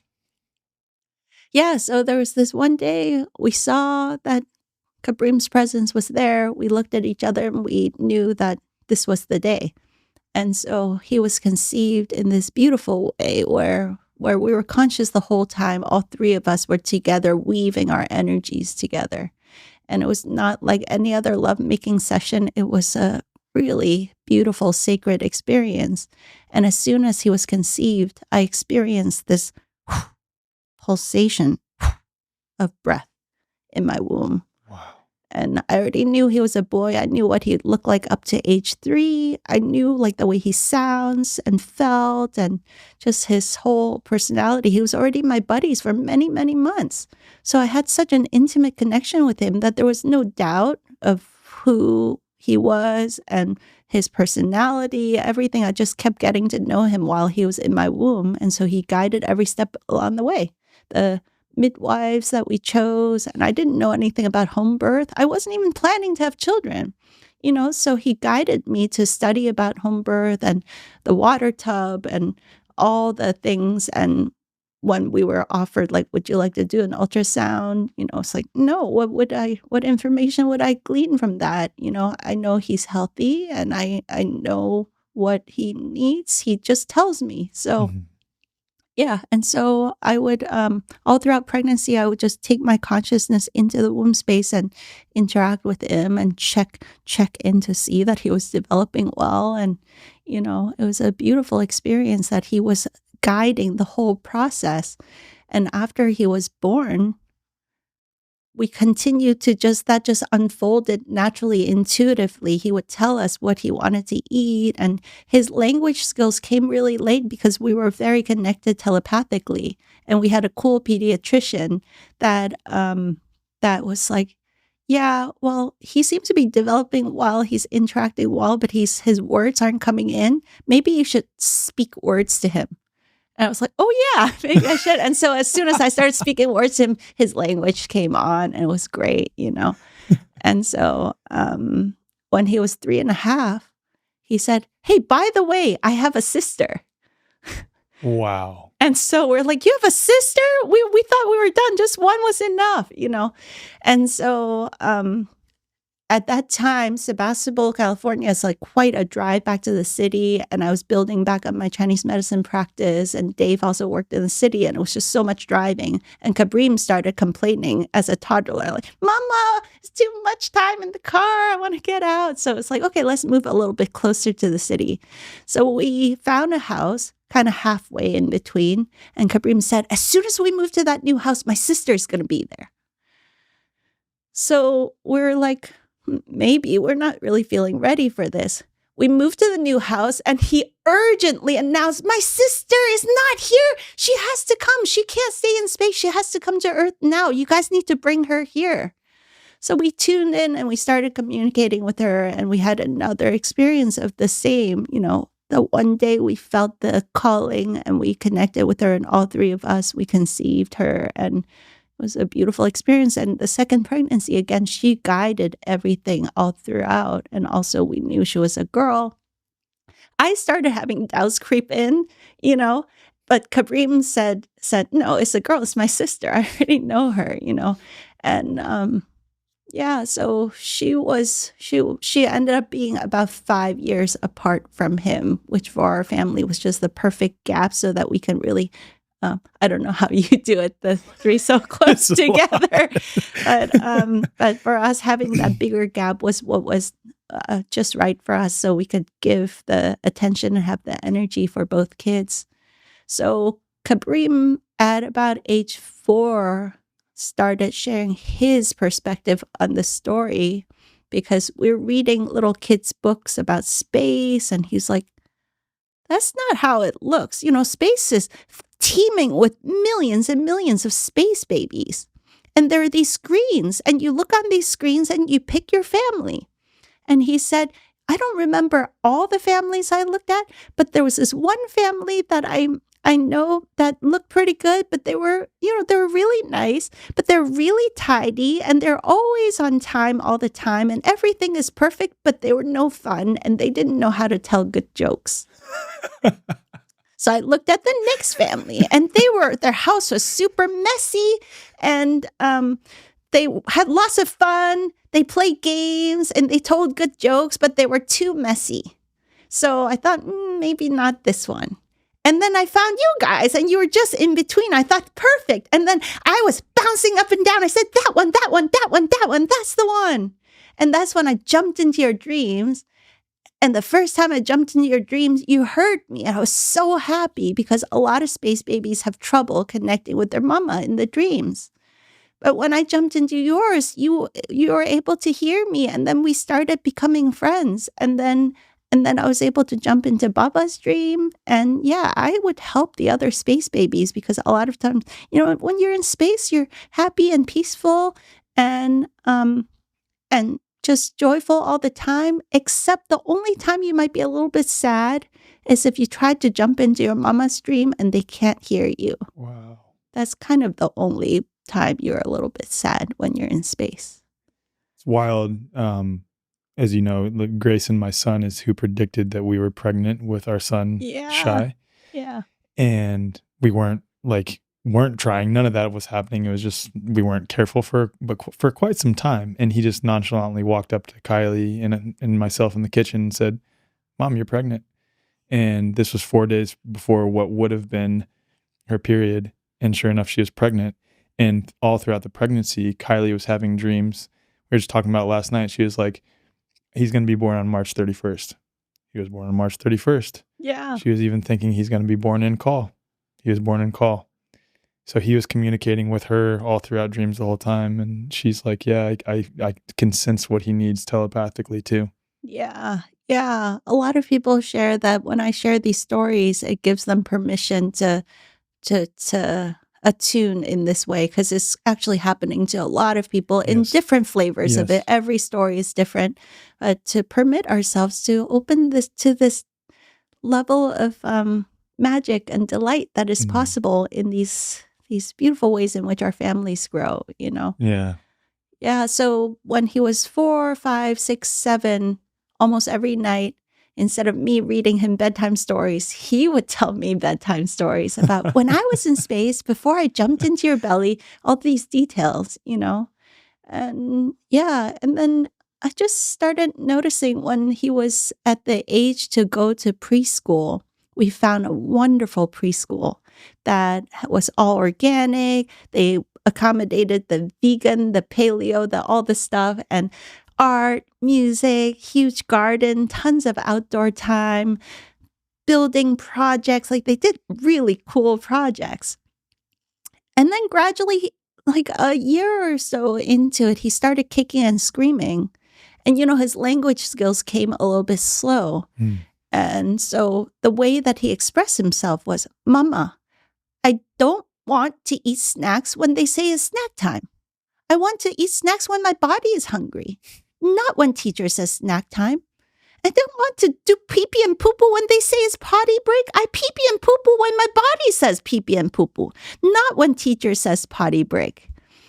You know? And he would just say those two things to me over and over again. I was so dense. I'm like, but I couldn't find possibly another more cool preschool. It was so holistic and all the good things, you know. It was such a sweet little place. And so I would go with him to school and watch. And he's quite a builder. Since he was little, he was always into engineering and building stuff. And I noticed that he's building some epic structures. And even all the teachers at the preschool say, wow, this kid is quite an engineer, because he would be like the trash can. He would step on the trash step and watch it work. And then he would take it apart and see the mechanism and put it back together and stuff like this, you know, even at 3 or 4. And so he just was like mesmerized by learning about how everything works. So I noticed when I would accompany him at preschool that he'd get really into a certain building project. And then they would go ding and sing a little transition song and go to the music studio and do music. And then ding, sing a little song and go over here to do story time. And ding, do a little transition over here and do art. He loves story time. He loves music. He loves art. He loves all of it. But you could see he was feeling jerked around by other people's agenda all day. And the only way he knew how to say it is like, I don't want to pee-pee and poo-poo when they tell me to. I pee-pee and poo-poo when my body says, you know? And then it got to the point where he was kicking and screaming so much at drop-off time that we had a meeting with the teacher, with the head of the preschool and kindergarten. And they said, yeah, he might do well with homeschooling, you know? And then he started thriving. As soon as we took him out, he would just tell us, can you please get me this kind of kit so I can learn to do this? Can you please get me art? And so we just a la carted our whole journey. And so that unfolded into, as the audience might know, a deep immersion in the new paradigm of education from him guiding us, you know. And I have a project called the Luminous Education Revolution, which is an 18-session soul-searching journey with all kinds of amazing experts. We'll throw all that in the show notes for people who want to see that too. Yeah. Self-directed learning experts, natural learning experts, unschooling, human potential pioneers, great friends like Charles Eisenstein, Dr. Bear Lando, all kinds of Gabriel Miguel sharing the Anastasia and Ringing Cedars perspective on education and parenting. So that took me from not thinking I was ever going to have kids to being deeply immersed in the new paradigm of parenting and education, all guided by my children. It's like your, I won't say sole focus, but like it is your primary focus right now. And it's just, it is so cool hearing this journey all in once, because so many dots are connecting in my head with like, of course you do what you do now, which is what I would like to get into next. And I want to preface this by saying, just like when I referred to the Qigong spoon bending, it's not about the spoon bending. It's not about the act. It's about like the deep meaning that it has for reality, who and what we truly are. Although I will say, different than the spoon bending, I would say what we're about to get into next, this, in my opinion, might be a little bit more useful, like practically, Yes. Or like in a major way more useful. Yeah. So at what point did you start cultivating, or where did you turn to cultivate the ability for Kabrim to see blindfolded? And we have some blindfolds here. So for those who are watching on video, I've tried these on a number of times, and I'll pass them off camera to Laura so she can try them on too. Reese, you're welcome to try one on too. You cannot see anything with these on. Like you don't see. Like, Laura, can you describe? There's nothing. Yeah, there's nothing. It's complete darkness, right? Here, Reese, you can try one too. And please tell me what you see, if anything. Just darkness. Yeah, they're like epic sleeping masks, essentially. Mm-hmm. Yeah, people often use these as meditation masks to get rid of the visual distraction, but your eyes aren't getting pressure, so you can be free to open and close the eyes while inside of them because of the cutout shape. Yeah. So I'll just share my initial experience of this. I've shared this a number of times, but I'll just briefly share it, and then I want to get into this. So I was in Mexico in 2024 in February, and I was able to witness two little Spanish boys, brothers. I still don't know if it's okay to say their names yet, because I think they're doing a documentary with someone else, so I don't know for sure. Okay. But you know who they are. They were at Confluence, and yeah, they were able to read totally blindfolded, play catch totally blindfolded, solve Rubik's Cubes, play video games, do literally like anything one can do, essentially, totally blindfolded. And I'd already believed in that stuff, but to see it in person was another level. And yeah, so what was Kabrim's segue into that? Because I want to get into what we just witnessed at Confluence coming full circle with. Yeah, so I actually first heard about it in 2011. I was on my journey and adventures and travels. I was studying with many different meditation teachers, and one of them is another beautiful meditation teacher named Drunvalo Melchizedek, who's famous for his books about the flower of life and so on. So in 2011, he was sharing about this group in Mexico that was teaching, it's the same system as these two boys studied, that were teaching children this ability to see completely blindfolded. So I kind of stored that in the back of my mind. And then when Kabrim was 3 or 4, I was like, oh, maybe at some point he might be interested in this. So I reached out to that group, and they mostly just work with Spanish-speaking countries. And so it was very hard to get an English practitioner to come to the United States to share a English-speaking workshop. So I kind of set that aside. And correct me if I'm wrong, there is a school in the UK that teaches this, but they're in the UK in person. Yes, right. Yes. There's many different systems, and they all work. And mostly is in-person, one-on-one style with the children is how it works. So my boy is 5 years old, and this is 2020 now, and this film called Superhuman comes out, and we watch it together. And my boy instantly said, oh yeah, I want to do that. I think I could do that. Maybe we can take a little class. And so the filmmaker of Superhuman, her name is Carolyn Corey, is a wonderful film, highly recommend. She hosted, I think just one time, maybe 2 times, a class with Bodan Dolben, who is a blindfold perception teacher. And because of COVID shutdowns, it wasn't able to be in person. So there was like an experiment, like, could this be done online? And so we were the first guinea pigs to ever try it. And to our great delight, the children were able to see. And so that was it.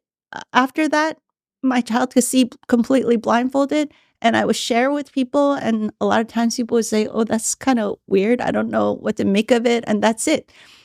I guess the consciousness just wasn't quite time. And we were so focused on COVID-y things in 2020 that I just didn't have much traction, like sharing with everyone. Oh my goodness, my boy can see completely blindfolded. What should we do about this? You know, it's so interesting because like when I shared this with a couple of people a year and a half ago or whatever it was, there were some people that were like, okay, even if that's true, so what? And I'm like, you don't understand the deeper meaning and implications of this. Like, oh my goodness. Like, it is a massive deal. Like, maybe the most massive deal of all. Like, I could think of infinite reasons why it's a big deal. Yeah, and maybe we can get to that shortly. So, I kept in touch with Baudin over the years, and a couple of years ago, it came to me that maybe we can do some collaborations together. It just started, like the dots started connecting for me, where I had been doing this work with the new paradigm of education, new paradigm of parenting, and self-directed learning.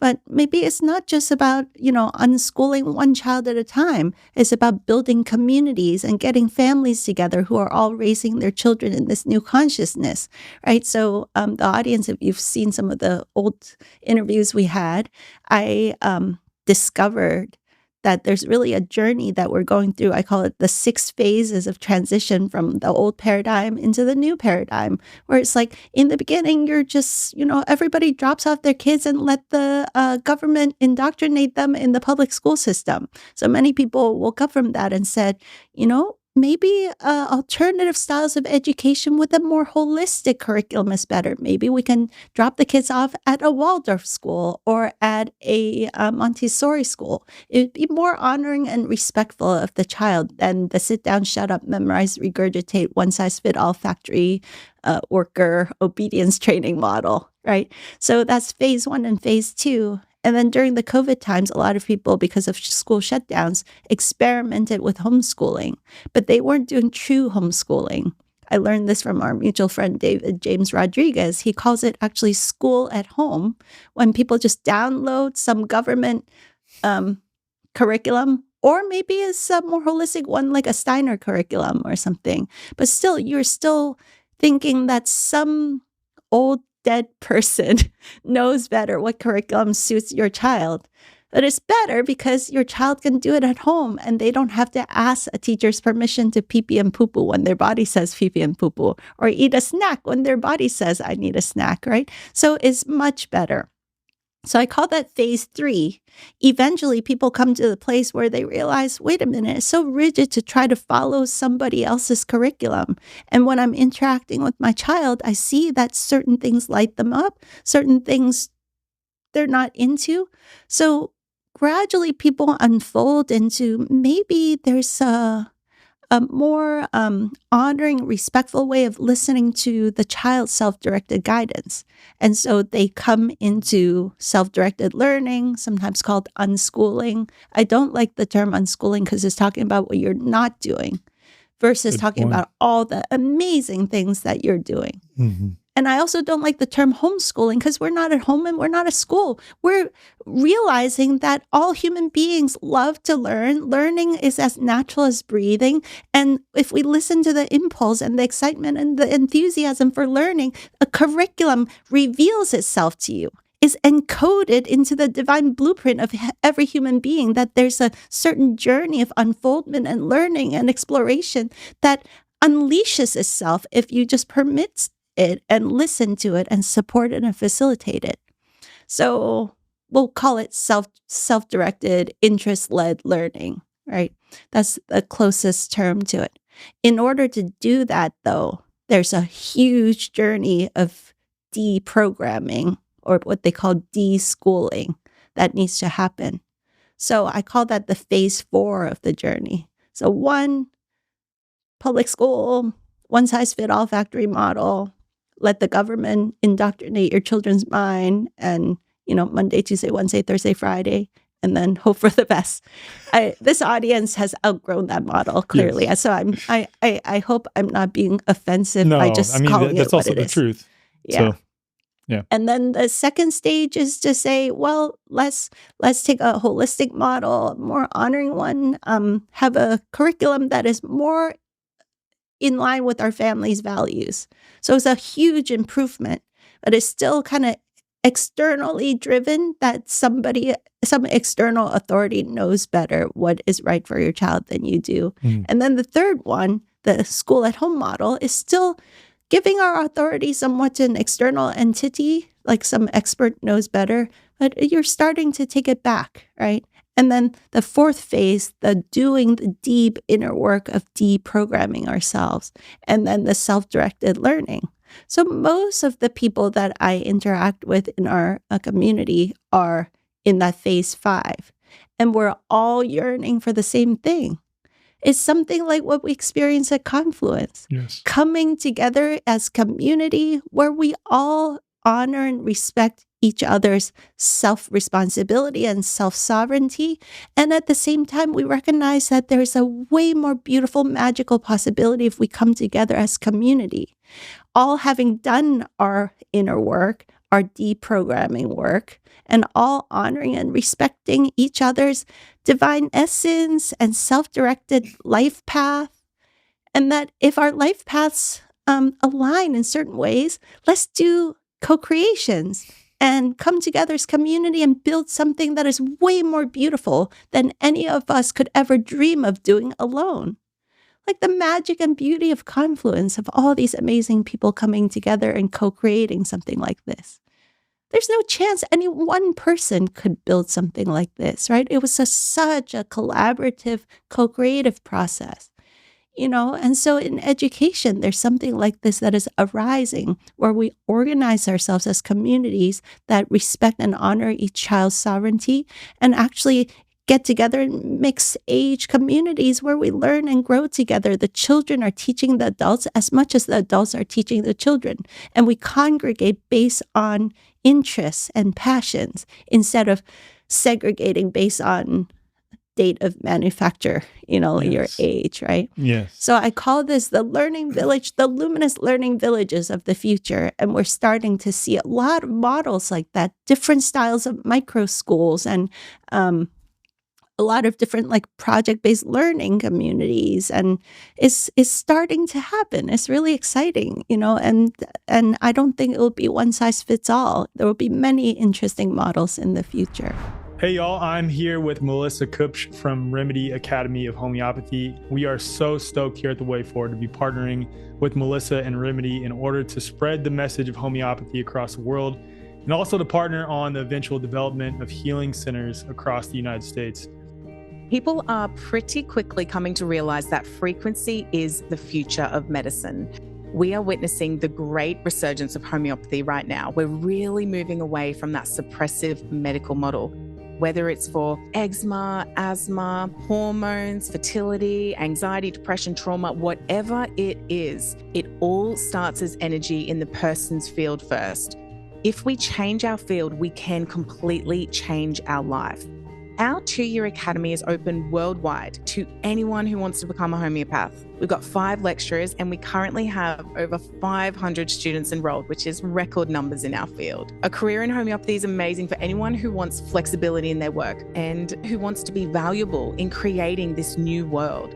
We have stay-at-home parents enrolled. We have ex-medical professionals, grandparents signed up who want to learn how to heal their grandchildren and pass on that invaluable knowledge. We even have husband and wife teams. So my husband enrolled in the course with no prior knowledge of health as a background, and he is loving it. Kylie is also enrolled as well, so my partner is, and she's so stoked to become a homeopath and to be helping to spread this message across the world. The thing that we hear from so many of our students is, I found my thing. Homeopathy is the key. We harness frequencies from nature and we alter the field of all creations. So if anybody wants to join us or they want to know more about it, they can visit our website.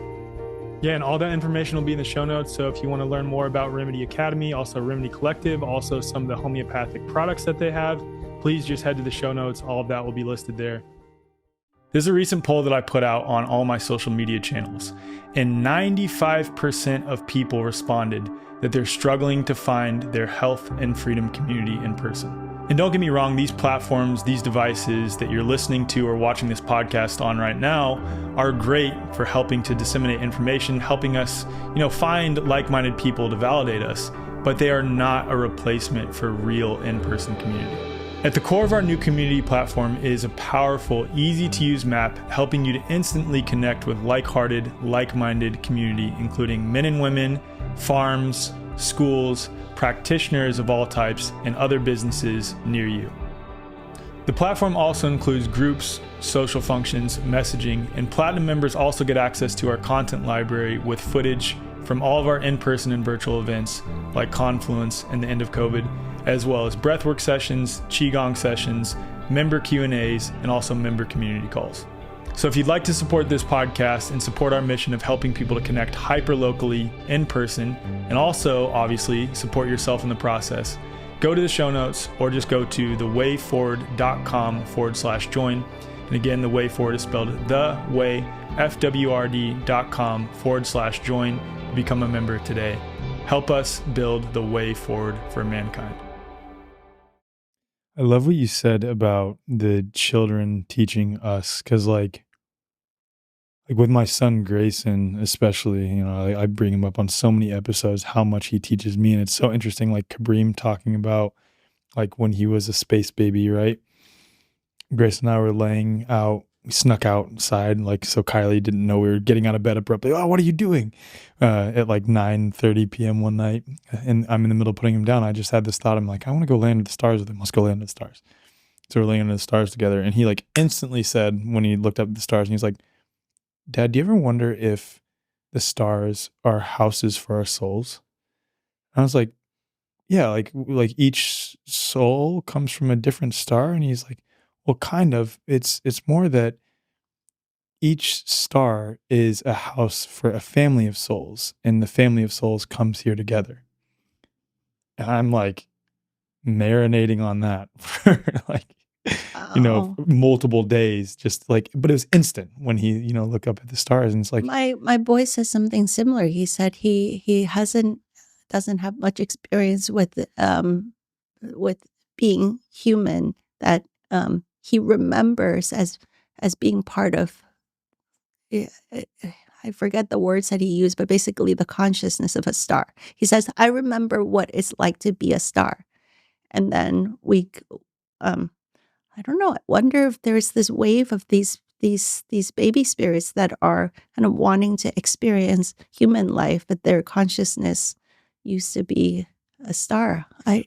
With Grayson specifically, because like I'm conscious of the probability of reincarnation. I would say like, my like rational mind, empiricism, rationalism, but like the very strong likelihood of reincarnation. And like when Kylie and I tune into our son's energy versus our daughter's energy, talking about the two oldest, it feels like Grayson has not been here before, but is very wise and old, but like struggles to adjust to Earth. Yes. Whereas Charlie, our daughter, is like, I've been here freaking thousands of times. Just let me say what I want. Like very, very strong-willed, like just completely different energies. Like she's done this thousands of times on Earth. And it's just like a completely different energy.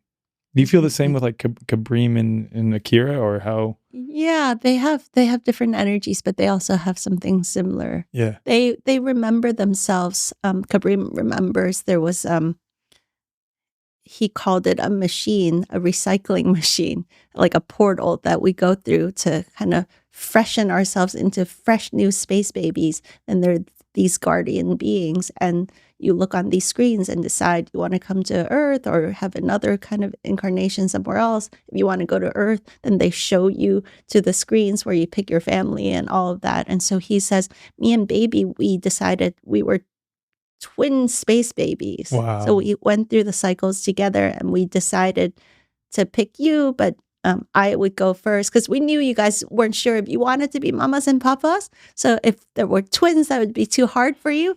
So I said, I'll go first. And then if it goes well, I'll bring you in. Wow. So these days when they fight over toys, it's like, hey, why don't you share that toy with me? You know, I'm the reason you came to Earth to begin with. Wow. Yeah. If it weren't for you, you wouldn't even be here.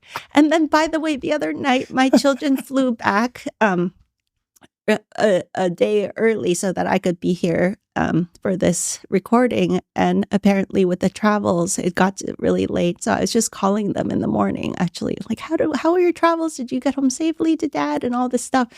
And apparently my girl had a big meltdown from the fatigue of the long day, the flight delays and everything. When she got home, she was just melting down. She said, I shouldn't have chose this family.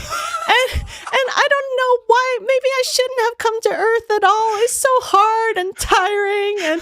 And why did I choose this family? That's the content of her meltdown. Yeah. That's so cute and like, oh, at the same time. Oh man. That's But I amazing. want to answer. We went on a giant tangent. Yes. You were sharing. We were sharing about the blindfold vision. Yes. So yes. because I had gone through this whole exploration of this soul searching about the new paradigm of parenting and education, and then having run different workshops, retreats, mastermind groups, now we have a whole community of really beautiful, conscious moms and dads that are at a consciousness that I would have never imagined before offering this work out into the world, and then all of these amazing families starting to show up. So I called Boudin and I said, maybe there's a new way we can offer this blindfold vision work to the world. And he was like, do you think you can get like 3 or 4 kids together? Maybe we can just do a small group. I'm like, I got thousands probably, Right. like pretty quickly. And so we met through a series of meetings. I shared with him the work that I was doing with the education and the parenting work. And so we reworked the entire way of approaching the blindfold vision training so that instead of 8, 9, 10 sessions, we can do it in a shorter period of time. And he had experience where he could really feel confident activating children just 4 sessions. And then we co-facilitate the whole journey with the parents. So the training that he received years ago was, don't get the parents involved because the parents will just screw up the whole process. Because the energy and consciousness and the environment and the attitude that you bring to this blindfold vision activation is very precise and delicate. Because if there is like closed-minded skepticism, the children will just shut down their abilities.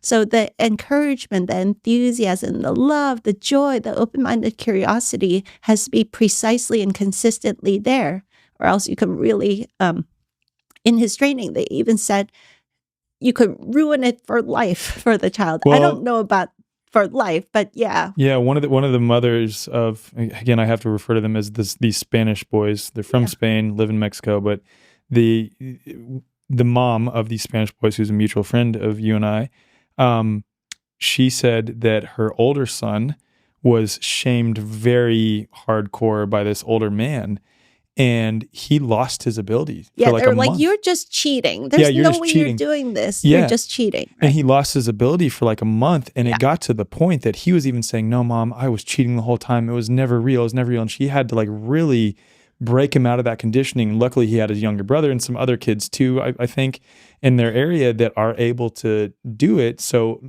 he eventually broke back out of it. But it's just so mind-blowing as it pertains to belief, the placebo effect, nocebo effect, mass psychogenic illness, but on the other side, the Maharishi effect, and like our abilities for better and for worse as it pertains to our own individual and collective belief about something, right?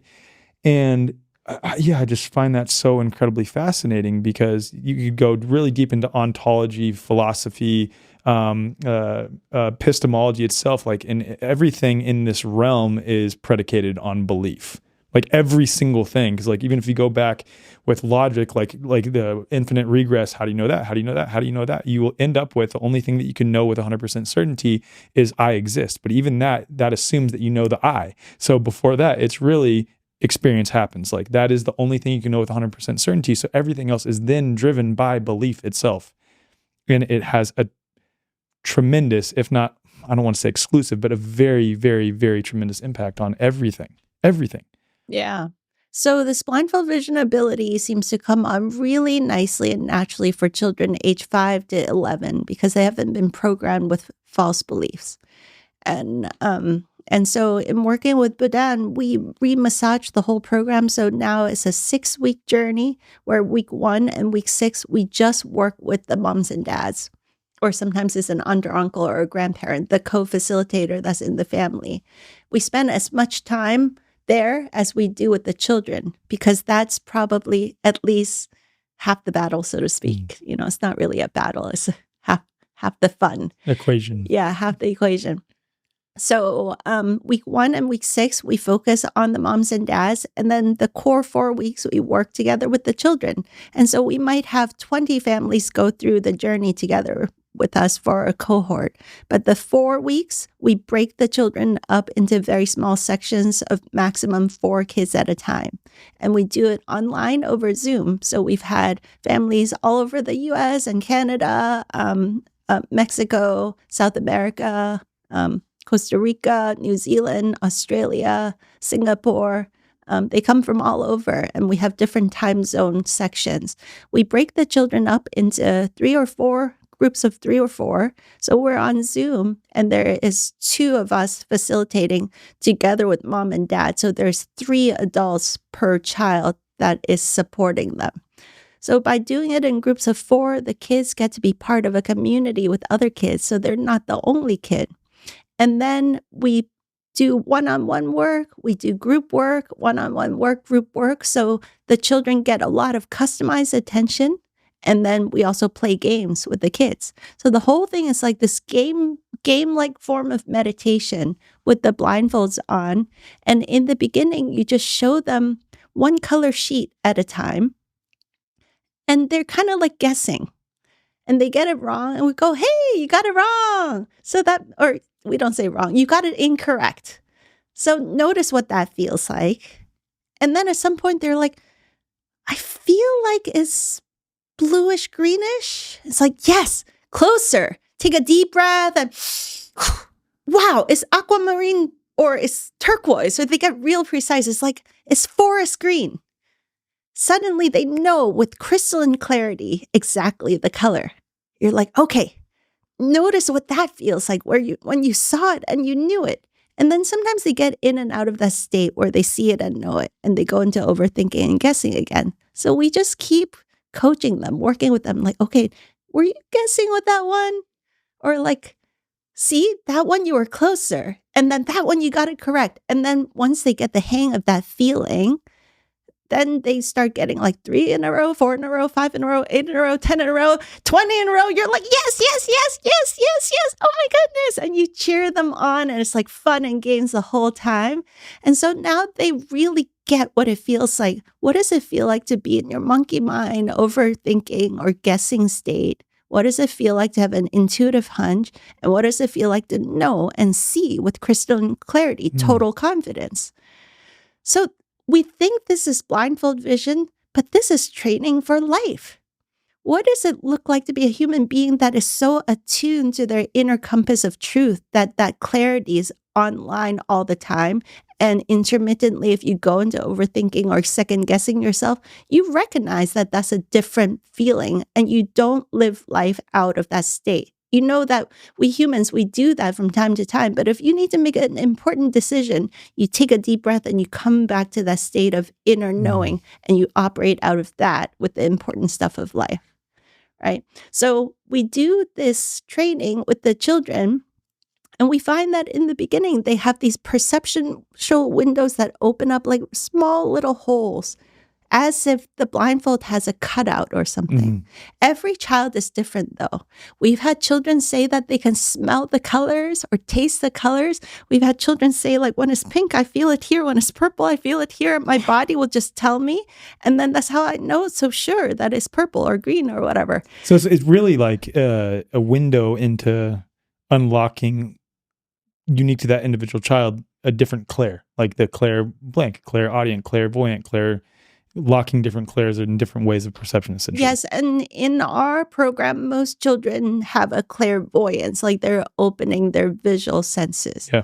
And I'm not even sure it's clair because there are these like windows, like a lot of children almost experience like their cheeks and the side of their head. And gradually with practice, we play with showing them stuff like around 360 degrees behind their head. There's some windows that open in the back of the head, and not every child, but some children get 100% behind their head. Yeah. Well, I know one of the kids, it's so tough because like I want to say the names, but I want to be respectful. One of the children, this little girl, has unlocked it to the degree that now it's remote viewing into other rooms. And then another friend of mine, his niece who trained through you as well, her family members across the country or sometimes world will show something on Zoom, not on camera, but like have it to the side. Under the table or under something. the table, and she'll be able to call it out. Yeah, so those are the games that we usually play in the fourth class of the 4 classes. So we start with opening a window of perception. Maybe it's like one here, or maybe one here. And gradually we start to even them out, and we have techniques for strengthening it so that it becomes bigger and broader. As their perceptual windows get broader, their depth perception also gets better. Wow. So now it's more fun for the children. They can play soccer, they can play toss, they can play chess. In Confluence. Nonchalantly. We did to my boy and one of the Spanish boys, they became such good buddies. Thank you so much for setting them up at the guest house together. So the I boys, could not, knowing that both of sets of your children, like, so there's 4 little kids that are just like playing the whole time. 4 kids that have the blindfold vision abilities all staying at the guest house together. It was super cool. Anyway, in our demonstration, the kids that are well practiced can hold this state for a long period of time because it's this super coherent meditative state that they're holding. It's very common that in the beginning, the children only want to do it 15 minutes or 20 minutes or something. But the fact that they were able to do it day after day for an hour plus at a time, they're very well practiced in holding the state. And they're also doing complex tasks like speed solving Rubik's Cubes. We had some demonstrations with that. 53 seconds. It's on my phone. Literally 53 seconds is all it took for him to solve. I can't even solve one without a blindfold on. He did it in 53 seconds with a blindfold on. Yeah. And then I'm playing chess and so on, What was so incredible about Confluence specifically, though, as it pertains to this piece, was when we did the blindfolded vision demo. It was like 7 or 8 kids who've been activated to do this. Kids, 7 kids sitting there in a table in front of the stage, and we'll probably throw up some B-roll so people can see. And like adults just clamoring to film, like, which was obviously very cool itself. It looked like a political press conference or post NBA championship, like everyone just trying to film and get a sense of what's going on. But it was undeniable, right? Because you're flashing colors. We're having the audience draw pictures that like the kids have definitely never seen before, doing card tricks. Again, one of the little Spanish boys and your son Kabreem playing chess with their sort of leaning on their hand as if they're kind of bored doing it though, but for 45 minutes playing a game of chess with each other blindfolded. Yeah, because the Spanish boys have had this ability for 4 years now. And my boy, he's 10 years old. He did this starting at age 5. So it's so boringly normal to them. Yeah, it's innate to them. Exactly. And that's what's so incredible, right? But the coolest part to me wasn't the blindfold vision. There's 2 cool things that I want to share. The first one was seeing for me as a man, this is impactful, seeing the grown men weep. And there's also women crying too, but like seeing the adults weep at what they were witnessing that was undeniable. Because it was both a sadness that, oh my God, like these children have not had their spark conditioned out of them to the degree that I did. Yeah. what would I have had I been raised differently? But also at the same time, the recognition that that spark that is inside of them is still inside of me. And by me witnessing this right now, I'm remembering that in me that will also allow me to be a steward to make sure that that doesn't happen to these generations of kids, because this is so incredibly precious and important, and any child can do it. Yes. Any child can do it. It's not that these 7 kids are special. Don't get me wrong. They are. Like, they are. But it's that any child can do it. And so this is the second piece that was even better. So context, we messed up the filming of the first one. That was my fault with all the things that I had going on. Didn't relay the message of the schedule change to our video crew. But that was fine, because then we got to do it a second time. And a second time, because your daughter Akira could not be separate from her new friend that she had just made. Like, just could not. A little, I think, 8, 9-year-old girl. Yeah. This little girl, you had just done a few brief exercises with her that morning, right? Well, she was a little girl that had signed up for the previous round of classes. They decided to defer their registration to this next series of class. Mhm. So she had a little bit of exposure to the blindfold vision, but she hadn't actually gone through the program. But a little bit, though. Very little. Very this was little. her first actual day of like properly doing it. Okay, either way, like Yeah. very little, right? Yes. She sits down next to these other 7 kids, and you're kind of like, oh, well, She's we'll see how it seated goes. in between my 2 children, like Yeah. sandwiching Well, her. I can imagine the field effect that is created there, I think right? there was something like that. 100%. Like, I mean, it's undeniable a confluence between the adults and the whole environment. I can't imagine the kids that have had this ability activated and like putting other kids right next to them. We got to witness that, right? So she's had very little training in this, sits down, and we're just like, okay, we'll see how it goes. You know, you've not really done this much before.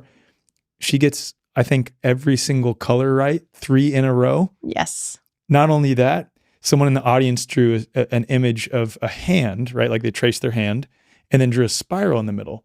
Mm-hmm. And you held that picture up to her, and she's, perceiving it. And she's like, I think it's a spiral and it looks like a snail. Yeah. That says so much.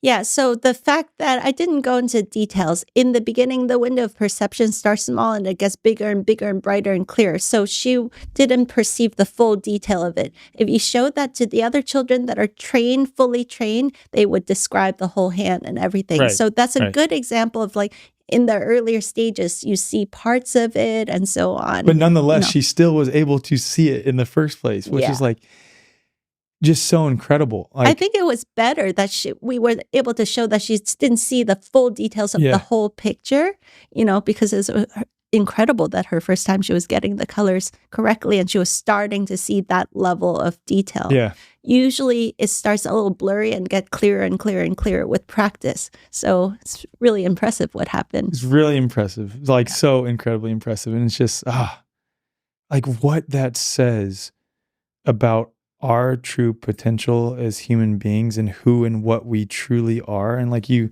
reference back to, for example, there's this book called Mutant Messages from Down Under, talking about the Aboriginal people in Australia, and like they communicated via telepathy, and it was like the total norm for them. And here's this some white chick coming to like follow them around, and they think it's weird that she's talking so much because they're not talking, they're just communicating via mind. And it's like we are remembering who and what we truly are. And like, I am so honored that I get to sit down with someone like you, and I consider you a really close friend, one of my best friends, and get to have these conversations with you and get to bring these people together to remind the people who are attracted to Confluence who and what they truly are. And everyone feels it. It's undeniable. Yeah. I've never in my life felt so sure that no matter what happens out there, so to speak, we are going to be okay because of what I just witnessed at Confluence. Like, I know that not only are we going to be okay, we're going to change the world. We're going to help other people remember who they are. And because we're remembering who we are, we will be fine. Yeah, and so there's so many powerful lessons learned from these children. First of all, that to recognize that a lot of us, maybe myself certainly, have a lot of programming of if we want to experience next level possibilities, you just work harder. Well, it turns out with these kids, they're showing us that there's a whole other level, another octave that's possible from joyful, playful state of being to allow our natural innate ability to just arise naturally in a state of play and fun and joy. So maybe if we push ourselves and work hard, we can get to a certain level of experience of life. If we let go of that pressure, we get to a whole different octave that is possible, you know? And so there's just so many powerful stories that we could share from our students that have graduated from our program. Yeah, so please tell stories. So one of the little boys that graduated from our class, 6-year-old boy, super sweet. He was activating so well. And it's very common that the doubts creep in and the kids are like, am I cheating? Because every kid, their windows of perceptions open differently. And sometimes it opens like this. Oh, and so the kids will like pull, through. Yeah, they'll pull the mask down. Like, my mask just suddenly move? And why am I just seeing like that? The doubts start creeping in, and how the doubts start to get sorted out is that when we start putting the color sheets or different objects around here and then behind their head, and they still can get it close to 100% correct, that's when you're like, okay, you can't be cheating. You're not peeking through a little hole to see behind your head, you know? But this boy, he was activating really well. The 6-year-olds especially, like 5-year-olds, sometimes they maybe are squirmy, don't want to sit still and be in this meditative state. 6-year-olds often do really well. So he was activating super well, and he was reading books, doing all kinds of amazing things completely blindfolded, sorting cards and sorting the craft sticks, like doing everything so fast. He was like, that's impossible. What's wrong with this mask? And his mom is super supportive. Was like, well, go look at the mask. And he rips it up, cuts it open. Are there holes? What's wrong with it? Why can I see through it so easily? So all the way through all 4 classes, he was doing all the amazing things, and he still had this doubt, like, it's not possible. I am blindfolded. Why am I seeing so well? And then they actually live in Texas, and they were in Austin for some event, and super busy, crowded streets and traffic jams. Mom has a younger baby crying in the car. And so they're like looping around trying to find parking for this busy event. And they end up looping around and going to a random parking structure. And she quickly parked the car, hustled, got the 2 kids to this event, came out of the event and just couldn't remember where the car was. She was like, oh no, where's the car? And the little boy took a few deep breaths, got into his blindfold vision state, and was like, Mama, I see the car. Let's go. I'll take you there. The little 6-year-old boy takes Mom to the exact perfect parking spot. And after that, he was like, oh, I see this blindfold vision, that training. He wasn't blindfolded, but his ability to see with his intuitive sensibility was very useful for life, you know? And we've had so many children like share interesting things. And it's not just the seeing abilities. We have children share, like they can see people's energy bodies. And if someone is injured or sick or this kind of thing, they're able to report back. And that's a skill of not giving unsolicited medical advice to people at the store, but just to kind of keep it quiet as a family. Like, oh, my child is cultivating these energetic sensibilities, and it's powerful stuff. We have kids being able to remote view that dad is stuck in a traffic and he's stuck behind a truck, and the truck is this color and the license plate is this. Like, they can see stuff like this. And they tell Mom, like, Dad is in traffic. He's probably not going to get home for another 20 minutes. And they call Dad and it's like, are you stuck behind a truck? Is it this color and look like this? And they're like, what? You know? Wow. So all kinds of really trippy stories like this. But a really powerful story. I'll share a couple of really powerful stories. One, this girl that is in our class, at the end of our series of classes, we always say, hey, what was your favorite thing about the 4 weeks of the kids' classes? And then it's a 6-week program, but we're with the kids for 4 weeks. And usually kids say, wow, the first time I could see behind my head was crazy. Or the very first day when my windows opened and I saw the colors 100%, even though I can do more than that, but that first day when I started seeing was so special. Or the first time I read a book and I could not only read the book, but I could see through the blindfold at mom's face when I was reading the book and her jaw was all dropped. That was like my highlight, but this particular little girl said something really special that brought tears for me. She said, my favorite part about this class is knowing that even though I'm still little, I can do incredible and powerful things. Mm-hmm. It brought so many tears because it's like how many of us experience ourselves when we were little and being talked down to by adults? Like, what do you know? You're just a kid, And it's like, yeah, kids know a lot. They're very powerful. They're amazing. And for these kids, it's really special to not only be in a community of other superhuman kids, but to have moms and dads, communities of moms and dads. These cohorts are 20 families at a time, where the moms and dads all see their kids as amazing and powerful and honors them and respect them. Not just their one mom or dad, because my kids know that I honor and respect them, but they go to the store and they get talked down to because they're little, right?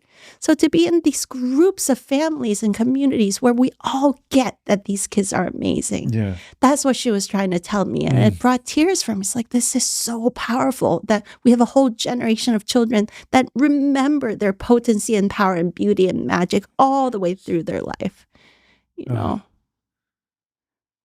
Just I'm just so stoked for like what's to come, like, because that's what we're doing. We're proliferating this and growing this across the earth. I'm so stoked for the future. I'm so stoked. There's another powerful example that I shared on stage at Confluence that was very telling. This 13-year-old boy, we started expanding our program. It was 5 to 11, then 5 to 12, and 5 to 13. We wanted to be careful as the age range grows so that we make sure that we keep the consistent high-quality results that we're getting. So with the older kids, we find that in the beginning, there's more monkey mind overthinking, second guessing, and doubts, more belief system stuff to work through before they can drop into the state where these abilities reveal themselves. It's not like we're doing it to the kids. We're just helping get the blocks out of the way so that it shows itself. And we play games and allow the games to show to them, hey, you have these abilities. And with practice, it gets stronger, So we just keep playing progressive games, and it's customized based on what the kid is ready for to progress to the next level.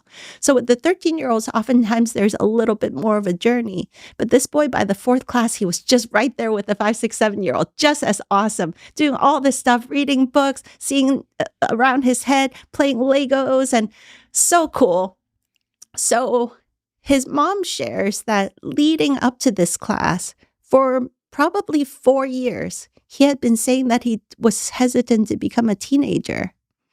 Because when he was a little boy, he was super magical, full of imagination, and he would talk to beings, and he just had all this like beautiful magic that his mom was also really good about nurturing. And then he just didn't have examples of teenagers or adults that kept their magic alive. So he had this thinking like, could I keep my magic alive into teenage life and adulthood? There aren't that many examples of that in this world. So that was something that he brought up repeatedly with his mom. I'm not sure I want to be a teenager. I will lose my magic. And then he takes this class and he says, wow, now I know I'm already 13. I'm officially a teenager, and I have this ability that I know I will carry into adulthood now. Like, it's absolutely possible to keep my magic alive. Not only that, in our recent rounds of these classes, a lot of the moms and dads are starting to practice too. And with their kids facilitating them, we're getting epic results with the moms and dads. So much better than traditionally we hear about in adult blindfold vision training, which usually takes many, many days and many hours of breathing and meditation with the blindfolds before they start being able to see. When we're with the kids and playing with the kids and the kids are coaching us, it seems like the adults are all activating really well, really fast too. So that's cool. the secret sauce, the new paradigm of education where we co-facilitate each other and the kids teach us as much as we teach them. Anyway, so now we're in this community of all these kids and moms and dads who are awakening their magic, So this 13-year-old boy is like, it's so awesome to be in this community where we honor the magic and allow it to keep growing and blossoming and keep nurturing it all the way into adulthood. So he shares this, and it was so profound for me.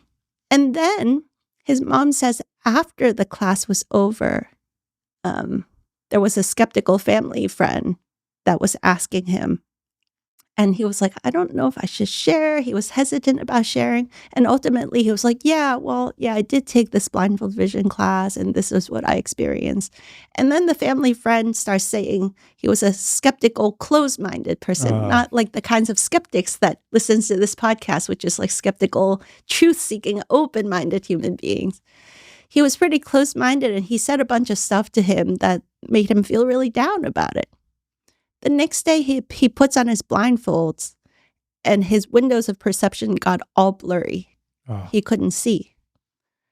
So they went through all the progression of our activities and exercises and reactivated him basically from scratch, and he was able to get it back pretty quickly. But that was a powerful experience that because he has a supportive mom, he debriefed with mom this experience of what happens if we interact with people with different belief systems. And for a moment, we adopt their worldview, their limited worldview, their limited belief system. It creates this different experience for you. And so because the mom is so cool, they turned it into a strengthening experience as a family. Like, what does it look like to talk to someone that hasn't had a direct experience that you had?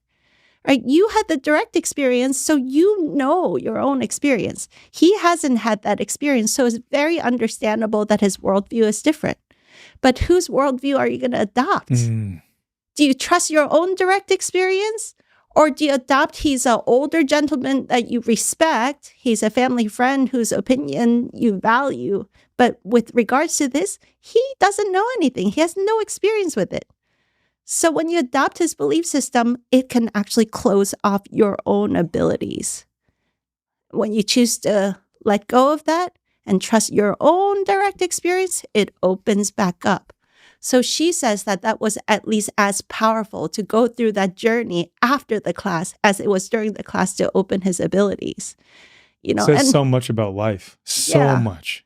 So I'm just only scratching the tip of the iceberg of the ripple effects. It's like the 4 weeks with the kids, the 6 weeks with the family is only the beginning.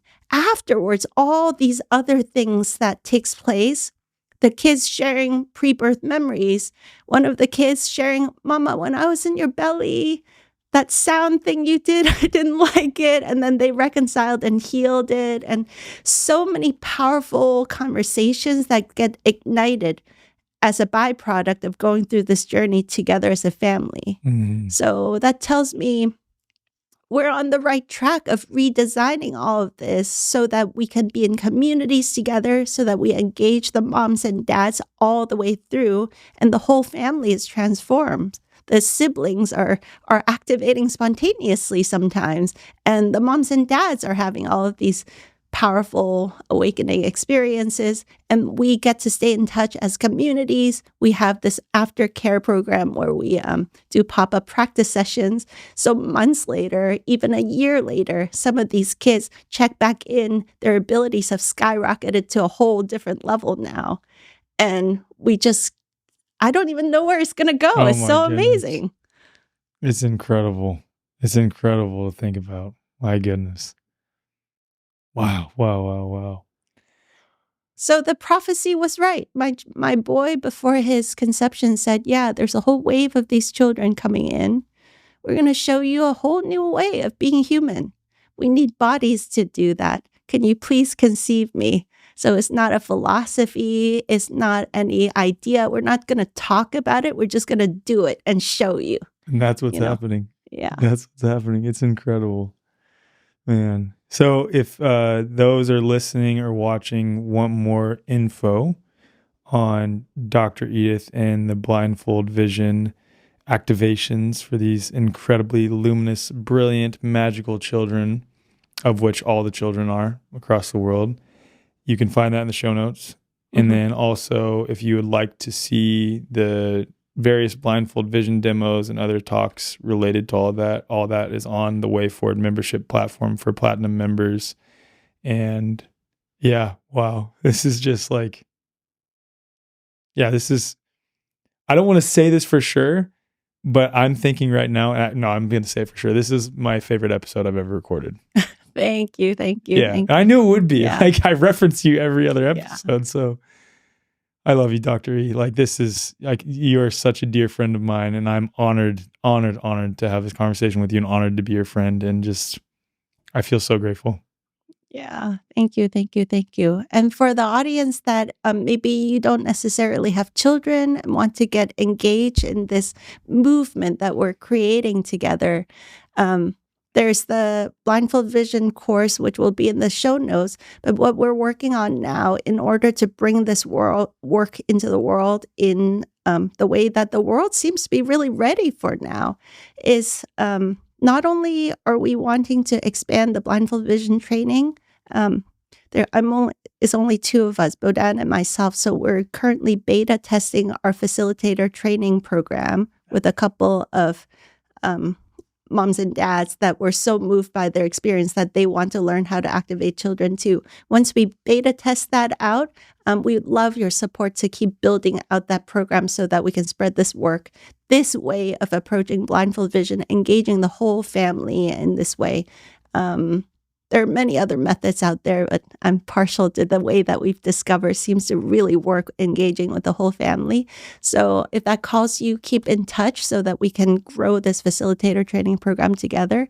I'm also in the early stages of forming a brand new 501c3 so that we can get receive the support that wants to come through and organize it into a proper org chart of an all-star team that I'm not able to announce yet, an all-star team of friends and advisors to bring this work into the world in a much bigger way, with doing scientific research studies on it, with building documentaries and a media library to help the world to see that this possibility is real.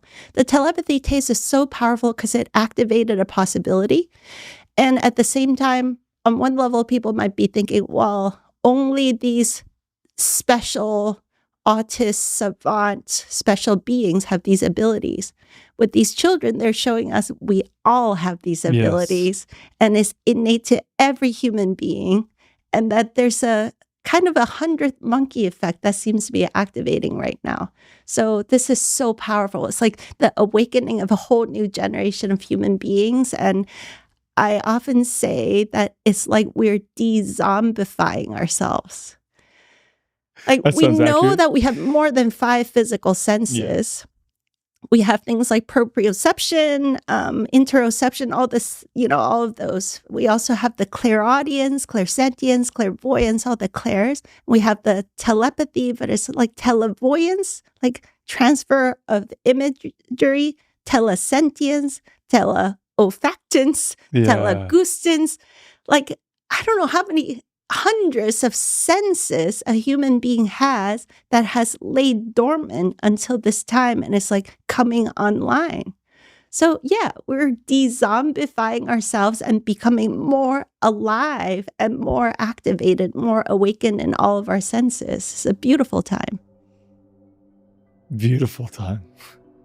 That almost isn't a fitting word. It's like so much deeper than that. It's again, it's ineffable. It's amazing.